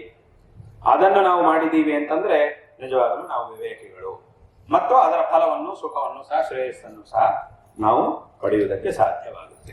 ಆದ್ದರಿಂದ ಈ ರೀತಿಯಾಗಿ ಭಗವಂತ ಇದನ್ನೆಲ್ಲ ಮಾಡಿದ್ರಿಂದ ನಮ್ಮ ಒಂದು ಕರ್ತವ್ಯ ಏನು ಅಂತಂದ್ರೆ ಆ ವೇದಶಾಸ್ತ್ರಗಳು ಮತ್ತು ಆ ವೇದಶಾಸ್ತ್ರಗಳನ್ನು ತಿಳಿದಿರ್ತಕ್ಕಂತಹ ಹಿರಿಯರು, ಗುರುಗಳು, ಹಿರಿಯರು, ವಿದ್ವಾಂಸರು ನಮಗೆ ಯಾವ ಮಾರ್ಗದರ್ಶನವನ್ನು ಮಾಡ್ತಾರೋ, ಮತ್ತೆ ಆ ವೇದಶಾಸ್ತ್ರಗಳನ್ನು ಇಟ್ಕೊಂಡೇ ಮಾರ್ಗದರ್ಶನ, ಮತ್ತೆ ಅವರು ಸಹ ಸ್ವಂತವಾಗಿ ಏನು ಹೇಳಲಿಕ್ಕಾಗುವುದಿಲ್ಲ. ಈ ಪ್ರಪಂಚದಲ್ಲಿ ಯಾರೇ ಆದರೂ ಸಹ, ನಾವಾದರೂ ಯಾರಾದರೂ, ನಮ್ಮ ಶಾಸ್ತ್ರಗಳು ನಮಗೆ ಏನ್ ಹೇಳ್ತಾ ಇವೆ ಅನ್ನೋದನ್ನು ನಾವು ಹೇಳಬಹುದೇ ಹೊರತು ಆ ಶಾಸ್ತ್ರಗಳನ್ನೇ ನಾವು ಬದಲಾಯಿಸ್ತೀವಿ ಅಂತ ಮಾತ್ರ ಹೇಳಲಿಕ್ಕೆ ಸಾಧ್ಯ ಆಗುವುದಿಲ್ಲ. ಯಾಕಂದ್ರೆ ಶಾಸ್ತ್ರಗಳನ್ನು ಬದಲಾಯಿಸಲಿಕ್ಕೆ ಯಾರ ಕೈಯಲ್ಲೂ ಸಾಧ್ಯ ಆಗುದಿಲ್ಲ. ಕೆಲವರೆಲ್ಲ ನಮ್ಮ ಹತ್ರ ಕೇಳ್ತಿರ್ತಾರೆ, ನಮ್ಮ ಶಾಸ್ತ್ರದಲ್ಲಿ ಈ ತರ ಉಂಟಲ್ಲ, ಅದನ್ನು ಬೇರೆ ತರ ಮಾಡ್ಲಿಕ್ಕೆ ಆಗುದಿಲ್ವಾ ಅಂತ ಕೇಳ್ತಾರೆ. ಇದು ಈ ತರ ಇದು ಬಿಟ್ರೆ ಸ್ವಲ್ಪ ನಮ್ಗೆ ಆಗೋದಿಲ್ಲ, ಸ್ವಲ್ಪ ಬೇರೆ ತರ ಏನಾದ್ರು ಮಾಡಿಸ್ಬೋದಲ್ಲ, ಬೇರೆ ತರ ಮಾಡಿಸ್ಬೇಕಾ ಬೇಡವಾ ಅನ್ನೋದನ್ನ ನಾವು ಹೇಳಲಿಕ್ಕೆ ಆಗುದಿಲ್ಲಪ್ಪ. ಅಲ್ಲಿ ಏನಿದೆಯೋ ಅದನ್ನ ನಾವು ಹೇಳ್ಬೋದು, ತೀರ್ಮಾನ ಮಾಡಿ ಹೇಳ್ಬೋದು. ಅಲ್ಲೂ ಸಹ ಒಂದು ವಿಷಯವನ್ನು ತೀರ್ಮಾನ ಮಾಡಬೇಕು ಅಂದ್ರೆ ಅದಕ್ಕೊಂದು ಕ್ರಮ ಇರುತ್ತೆ. ಹೇಗೆ ಲೋಕದಲ್ಲಿ ಒಂದು ನ್ಯಾಯಾಲಯದಲ್ಲಿ ಯಾವುದಾದ್ರೂ ಒಂದು ವಿಚಾರವನ್ನು ತೀರ್ಮಾನ ಮಾಡಬೇಕಾದ್ರೆ ಅದಕ್ಕೊಂದು ಕ್ರಮ ಇರುತ್ತೆ. ಮೊದಲು ಇವರು ಹೇಳಬೇಕು, ಅವ್ರು ಹೇಳಬೇಕು, ಇವರು ಹೇಳಿದ್ದನ್ನು ಕೇಳಬೇಕು, ಅವ್ರು ಹೇಳಿದ್ದನ್ನು ಕೇಳಬೇಕು. ಆ ಎರಡು ವಿಚಾರಗಳಲ್ಲಿ ಯಾವುದು ಸರಿ, ಯಾವುದು ತಪ್ಪು, ಯಾವುದಕ್ಕೆ ಪ್ರಮಾಣಗಳ ಒಂದು ಆನುಕೂಲ್ಯ ಹೆಚ್ಚಿದೆ, ಕಡಿಮೆ ಇದೆ ಇತ್ಯಾದಿಗಳನ್ನೆಲ್ಲ ನೋಡಿ ಸರಿಯಾದ ವಿಚಾರವನ್ನು ಹೇಗೆ ತೀರ್ಮಾನ ಮಾಡ್ತಾರೋ ಅದೇ ತರ ಶಾಸ್ತ್ರಗಳಲ್ಲೂ ಒಂದು ಕ್ರಮ ಇದೆ. ಆ ಒಂದು ಕ್ರಮದಂತೆ ನಿರ್ಣಯ ಮಾಡಿದಾಗ ಇದಾಗಬಹುದು ಅಂತ ತೀರ್ಮಾನ ಬಂದಾಗ ಮಾತ್ರವೇ ನಾವು ಅದನ್ನು ಮಾಡ್ಲಿಕ್ಕಾಗುತ್ತೆ. ಅಷ್ಟೇ ಹೊರತು ಅದನ್ನ ಇದ್ದಿದ್ದನ್ನೇ ಬದಲಾಯಿಸ್ತೀವಿ ಅಂತ ಮಾತ್ರ ಹಾಗೆ ನಾವು ಬದಲಾಯಿಸಲಿಕ್ಕೆ ಸಾಧ್ಯವಾಗುವುದಿಲ್ಲ ಅಂತ ಹೇಳ್ತಾ ಇರ್ತೀವಿ. ಆದ್ದರಿಂದ ಇಲ್ಲಿ ಯಾರೇ ಹೇಳಿದ್ರು ಸಹ ಈ ಶಾಸ್ತ್ರಗಳ ಮೂಲಕ ನಮಗೆ ಉಪದೇಶವನ್ನು ಮಾಡಿದಾಗ ಆ ಮಾರ್ಗವನ್ನು ತಗೊಂಡು ನಾವು ಮುಂದಕ್ಕೆ ಹೋದಾಗ ಜೀವನದಲ್ಲಿ ನಮ್ಮ ಒಂದು ಜೀವನ ಅನ್ನೋದು ಸಾರ್ಥಕವಾಗುತ್ತೆ. ಇದರಿಂದ ನಾವು ಶ್ರೇಯಸ್ಸನ್ನು ಪಡೆಯುವುದಕ್ಕೆ ಸಾಧ್ಯವಾಗುತ್ತೆ. ಆದ್ದರಿಂದ ಇದನ್ನ ಪ್ರತಿಯೊಬ್ಬರೂ ಸಹ ಚೆನ್ನಾಗಿ ತಿಳ್ಕೊಳ್ಳಬೇಕು. ಆ ಒಳ್ಳೆ ಈಗ ಹೇಳಿದ ಹಾಗೆ ಭಗವಂತ ಯಾವುದಾದ್ರೂ ಮಾಡಬಾರದ ಕೆಲಸವನ್ನು ಮಾಡುವ ಹೊತ್ತಿಗೆ ಯಾವುದೋ ಒಂದು ರೂಪದಲ್ಲಿ ನಮಗೆ ಖಂಡಿತ ಹೇಳ್ತಾನೆ, ಇದು ಮಾಡು, ತಪ್ಪು ಮಾಡಬೇಡ ಅಂತಲೂ ಹೇಳಿಸ್ತಾನೆ. ಅಥವಾ ಒಂದು ಒಳ್ಳೆ ಕೆಲಸ ಇದ್ದಾಗ ಆ ಒಳ್ಳೆ ಕೆಲಸವನ್ನು ಸಹ ಮಾಡುವಂತಹ ಅವಕಾಶವನ್ನು ಭಗವಂತ ನಮಗೆ ಕೊಡ್ತಾನೆ. ಈ ಎರಡನ್ನೂ ಸಹ ಮಾಡ್ತಾನೆ ಇದ್ದಾನೆ. ಜೀವನದಲ್ಲಿ ಅನೇಕ ಬಾರಿ ಈ ತರದ್ದು ಬರ್ತಾನೆ ಇರುತ್ತೆ. ನಾವೇ ಅದನ್ನು ಸರಿಯಾಗಿ ಉಪಯೋಗಿಸ್ಕೊಳ್ಳೋದಿಲ್ಲ, ಮನುಷ್ಯ ಅದನ್ನು ಸರಿಯಾಗಿ ಉಪಯೋಗಿಸ್ಕೊಳ್ಳೋದಿಲ್ಲ. ಅದು ಅಲ್ಲಿ ತೊಂದರೆ ಅನ್ನೋದು ಉಂಟಾಗ್ತಾ ಇದೆ. ಆದ್ರಿಂದ ಆ ಒಂದು ಅವಕಾಶವು ಬಂದಾಗ ಅದನ್ನು ನಾವು ಸಾರ್ಥಕ ಮಾಡ್ಕೊಂಡಿದ್ದೀವಿ ಅಂತಂದ್ರೆ ಇನ್ನು ಉಳಿದಿದ್ದೆಲ್ಲವೂ ಸಹ ತಾನಾಗಿಯೇ ನಮಗೆ ಸಿಗುತ್ತೆ. ನಾವು ಬಯಸುವಂತಹದ್ದೆಲ್ಲವೂ ಸಹ ತಾನಾಗಿಯೇ ನಮಗೆ ಸಿಗುತ್ತೆ. ನಾವು ಒಳ್ಳೆ ರೀತಿಯಲ್ಲಿ ಜೀವನದಲ್ಲಿ ಇರ್ಲಿಕ್ಕೆ ಸಾಧ್ಯವಾಗುತ್ತೆ. ಒಳ್ಳೆ ರೀತಿಯಲ್ಲಿ ಇರುವುದು, ಚೆನ್ನಾಗಿರುವುದು ಜೀವನದಲ್ಲಿ ಅಂತಂದ್ರೆ ಏನು? ನೆಮ್ಮದಿಯಿಂದ ಇರುವುದು. ಜೀವನದಲ್ಲಿ ಚೆನ್ನಾಗಿರುವುದು ಅಂತಂದ್ರೆ ಅದರ ಅರ್ಥ ಏನು? ತುಂಬಾ ಕೋಟಿಗಟ್ಟಲೆ ದುಡ್ಡನ್ನು ಸುತ್ತ ಇಟ್ಕೊಂಡು ಅದ್ರ ಮಧ್ಯದಲ್ಲಿ ಕೂತ್ಕೊಳ್ಳುವುದು ಅಂತ ಹಾಗೆ ಅರ್ಥ ಅಲ್ಲ. ಅದು ಅದರ ಅರ್ಥ ಅಲ್ಲ. ಚೆನ್ನಾಗಿರುವುದು ಅಂತಂದ್ರೆ ಏನು? ಅದೆಲ್ಲ ಇದ್ರೂ ಇರ್ಲಿ, ಬೇಕಾದ್ರೆ ಅದು ಬೇರೆ ವಿಷಯ. ಐಶ್ವರ್ಯ ಇರ್ಬೋದು, ಅಧಿಕಾರಗಳಿರ್ಬೋದು, ಅದೆಲ್ಲ ಹಿಂದೆ ಇದ್ರು ಅದು ಬೇರೆ ವಿಷಯ. ಆದ್ರೆ ಬರೀ ಅದೊಂದು ಮಾತ್ರ ಇದ್ಬಿಟ್ರೆ ಚೆನ್ನಾಗಿದ್ದಾರೆ ಅಂತ ಅರ್ಥ ಅಲ್ಲ. ಚೆನ್ನಾಗಿರುವುದು ಅಂತಂದ್ರೆ ಏನು ಅಂತ ಕೇಳಿದ್ರೆ ನೆಮ್ಮದಿಯಿಂದ ಇರುವುದು, ಮತ್ತು 4 ಜನ ನಮ್ಮ ಬಗ್ಗೆ ತುಂಬಾ ಒಂದು ಗೌರವವನ್ನು ಇಟ್ಕೊಳ್ಳುವ ಹಾಗೆ ನಾವು ಜೀವನವನ್ನು ನಡೆಸೋದು. ತುಂಬಾ ಜನ ಇದ್ದಾರೆ, ಏನು ನಾವು 4 ಜನರು ಉಪಕಾರ ಮಾಡಿದೀವಿ, ಎಲ್ಲರೂ ಸಹ ತುಂಬಾ ಜನ ನಮ್ಮ ಮೇಲೆ ತುಂಬಾ ಒಂದು ಶ್ರದ್ಧಾ ಗೌರವಗಳನ್ನು ಇಟ್ಕೊಂಡಿದ್ದಾರೆ. ಆ ರೀತಿಯಂತಹ ಒಂದು ಸ್ಥಿತಿಯಲ್ಲಿ ನಾವಿದ್ದೀವಿ ಅಂತಂದ್ರೆ ಅದು ನಿಜವಾಗ್ಲೂ ಸಹ ನಾವು ಚೆನ್ನಾಗಿದ್ದ ಹಾಗೆ. ನೆಮ್ಮದಿಯಿಂದ ಇದ್ದೀವಿ, ಅದು ನಿಜವಾಗ್ಲೂ ಸಹ ಚೆನ್ನಾಗಿರುವುದು ಅಂತಂದ್ರೆ. ಆ ತರ ಇದ್ದ ಮೇಲೆ ಈ ಸಂಪತ್ತುಗಳು ಅದ್ಯಾವುದು ಇದ್ರೂ ಪರವಾಗಿಲ್ಲ, ಇದ್ದೇ ಹೋದ್ರೂ ಪರವಾಗಿಲ್ಲ, ಇದು ನಿಜವಾಗ್ಲೂ ಚೆನ್ನಾಗಿರುವುದು ಅಂತಂದ್ರೆ. ಈ ರೀತಿಯಾಗಿರ್ಬೇಕು ಅಂತಂದ್ರೆ ಅದಕ್ಕೂ ಸಹ ಈ ಧರ್ಮ ಅನ್ನೋದು ಬೇಕಿರ್ಬೇಕು. ಯಾವಾಗ ನಾವು ಧಾರ್ಮಿಕವಾದ ಜೀವನವನ್ನು ನಡೆಸ್ತೀವಿ, ಈ ರೀತಿಯಾಗಿರ್ಬೇಕು ಅಂದ್ರೆ ಏನ್ ಮಾಡ್ಬೇಕು ಅಂತಂದ್ರೆ ಧಾರ್ಮಿಕವಾದ ಜೀವನವನ್ನು ನಡೆಸಬೇಕು. ಧಾರ್ಮಿಕವಾದ ಜೀವನವನ್ನು ನಡೆಸಿದಾಗ ನಾವು ಈ ರೀತಿಯಾಗಿ ಚೆನ್ನಾಗಿರ್ಲಿಕ್ಕೆ ಸಾಧ್ಯವಾಗುತ್ತೆ. ಆದ್ದರಿಂದ ಇದನ್ನ ಪ್ರತಿಯೊಬ್ಬರೂ ಸಹ ಚೆನ್ನಾಗಿ ತಿಳ್ಕೊಳ್ಬೇಕು.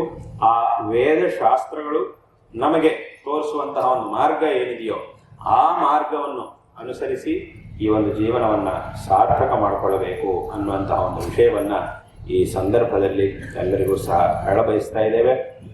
ಎಲ್ಲರಿಗೂ ಸಹ ಹಿಂದಿನಿಂದಲೂ ಪ್ರತಿಯೊಬ್ಬ ವ್ಯಕ್ತಿಗೂ ಹಿಂದಿನಿಂದಲೂ ಸಹ ಅವರವರ ಮನೆಗಳಲ್ಲಿ ಇತ್ಯಾದಿಗಳಲ್ಲೆಲ್ಲ ಹಿಂದಿಂದ ಬಂದಿರುವಂತಹ ಕೆಲವು ಆಚಾರಗಳು ಸಂಪ್ರದಾಯಗಳು ಅಂತೆಲ್ಲ ಇರುತ್ತೆ. ಅದನ್ನ ಚೆನ್ನಾಗಿ ಹೊಸದಾಗಿ ಏನೇನೋ ಶುರು ಮಾಡಬೇಕು ಅಂತಿಲ್ಲ, ಪರವಾಗಿಲ್ಲ, ಅದು ಮಾಡದೇ ಇದ್ರು ಪರವಾಗಿಲ್ಲ. ಹಿಂದಿನಿಂದ ಏನು ಬಂದಿರುತ್ತೋ ಅದನ್ನಾದರೂ ಚೆನ್ನಾಗಿ ಆಚರಣೆ ಮಾಡಬೇಕು. ಇನ್ನು ಹೊಸದಾಗೂ ಮಾಡ್ತೀವಿ ಅಂದ್ರೆ ಬಹಳ ಇನ್ನೂ ಸಂತೋಷ. ಹೊಸದಾಗಿ ಇನ್ನೇನೋ ಹೊಸದಾಗಿ ಶುರು ಮಾಡಿ ಇನ್ನೂ ಜಾಸ್ತಿನೂ ಮಾಡ್ತೀವಿ ಇದನ್ನ ಅಂತಂದ್ರೆ ಇನ್ನೂ ಒಳ್ಳೆಯದೇ, ಅದರೊಳಗೆ ಸಂದೇಹ ಏನಿಲ್ಲ. ಆದ್ರೆ ಆ ಹಿಂದಿನಿಂದ ಕನಿಷ್ಠ ಪಕ್ಷ ಹಿಂದಿಂದ ಏನು ಬಂದಿದೆಯೋ ಅದನ್ನಾದರೂ ಬಿಡದೆ ಆಚರಣೆ ಮಾಡ್ಕೊಂಡು ಹೋದರೆ ಅದರಿಂದ ಈ ಒಂದು ಜೀವನದಲ್ಲಿ ಸ್ವಲ್ಪವಾದರೂ ನಾವು ಸುಖವನ್ನು ಅನುಭವಿಸಲಿಕ್ಕೆ ಸಾಧ್ಯವಾಗುತ್ತೆ, ಶ್ರೇಯವಂತರಾಗುವುದಕ್ಕೆ ಸಾಧ್ಯ ಆಗುತ್ತೆ. ಅದರಿಂದ ಇದನ್ನ ಪ್ರತಿಯೊಬ್ಬರೂ ಸಹ ಚೆನ್ನಾಗಿ ತಿಳ್ಕೊಳ್ಬೇಕು. ಇದರ ಒಂದು ಮಹತ್ವ ಇವತ್ತಿನ ದಿವಸ ನಮ್ಗೆ ಗೊತ್ತಾಗುವುದಿಲ್ಲ. ನಮ್ಗೆ ಗೊತ್ತಾಗದೆ ಇದನ್ನೆಲ್ಲ ಯಾಕ್ರಿ ಮಾಡಬೇಕು, ಏನಿದು ಅಂತ ಕೆಲವು ತುಂಬಾ ಜನರಿಗೆ ಅನಿಸ್ತಾ ಇರುತ್ತೆ. ಆದರೆ ಇದರ ಒಂದು ಬೆಲೆ ಇವತ್ತಿನ ದಿವಸ ನಮ್ಗೆ ಗೊತ್ತಾಗದೆ ಇದ್ರೆ ಗೊತ್ತಾಗುವುದಿಲ್ಲ. ಆದರೆ ಇದಕ್ಕೆ ಒಂದು ಕಾರಣ ಅನ್ನೋದು ಖಂಡಿತವಾಗಿಯೂ ಇದ್ದೇ ಇದೆ. ಇದರ ಫಲ ಅನ್ನೋದು ಖಂಡಿತವಾಗಿಯೂ ನಮಗೆ ಮುಂದೆ ಬಂದೇ ಬರುತ್ತೆ. ಇದರೊಳಗೆ ಯಾವುದೇ ಸಂದೇಹಕ್ಕೆ ಅವಕಾಶ ಇಲ್ಲ.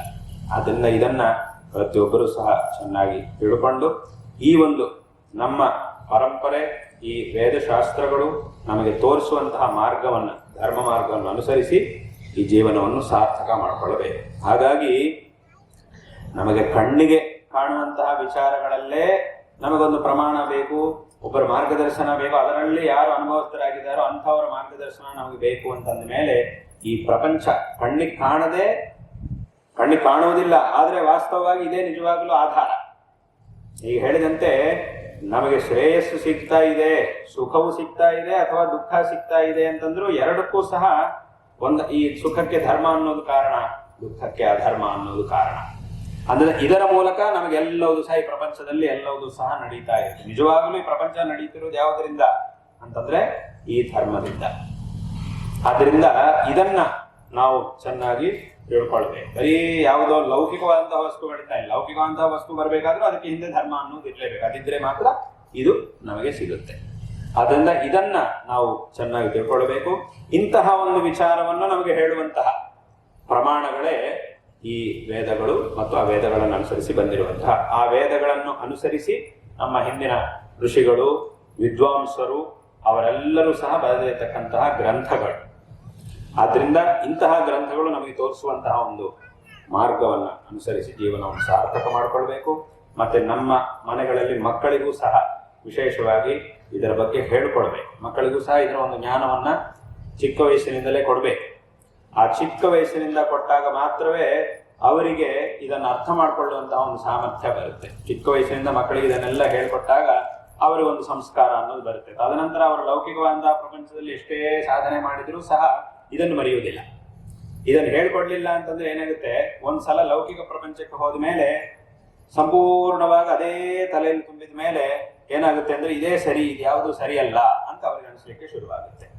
ಆ ಚಿಕ್ಕ ವಯಸ್ಸಿನಿಂದ ಆ ಲೌಕಿಕದ ಜೊತೆಗೆ ಇದನ್ನು ಹೇಳ್ಕೊಟ್ಟಾಗ ಮಾತ್ರವೇ ಏನಾಗುತ್ತೆ ಅಂತಂದ್ರೆ ಲೌಕಿಕದಲ್ಲಿ ಎಷ್ಟೇ ಹೋದರೂ ಸಹ ಈ ಮೂಲದ ಒಂದು ಸಂಬಂಧ ಮಾತ್ರ ಬಿಟ್ಟು ಹೋಗೋದಿಲ್ಲ. ಇದು ಯಾವಾಗಲೂ ಅವರಿಗೆ ಮನಸ್ಸಿನಲ್ಲಿ ಇದ್ದೇ ಇರುತ್ತೆ.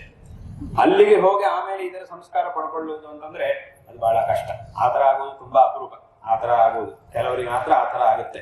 ತುಂಬಾ ಲೌಕಿಕದಲ್ಲಿದ್ದು ಅಂದ್ರೆ ಯಾವುದೇ ವಿಧವಾದ ಧಾರ್ಮಿಕ ಸಂಸ್ಕಾರವೇ ಇಲ್ಲದೆ ಪೂರ್ತಿ ಲೌಕಿಕದಲ್ಲಿ ಇದ್ದವರಿಗೆ ಯಾರೋ ಕೆಲವರಿಗೆ ಮಾತ್ರ ಸ್ವಲ್ಪ ದಿವಸ ಆದ್ಮೇಲೆ ಅನಿಸುತ್ತೆ, ನಾವು ಸ್ವಲ್ಪ ಏನಾದ್ರೂ ಧಾರ್ಮಿಕವಾಗಿ ಏನಾದ್ರೂ ಮಾಡ್ಬೇಕು ಅನ್ನೋ ಪ್ರೇರಣೆ, ಅದು ಏನೋ ಅದೃಷ್ಟ ಇದ್ರೆ ಬರುತ್ತೆ, ಹಿಂದೆ ಹೋದ್ರೆ ಬರುವುದಿಲ್ಲ.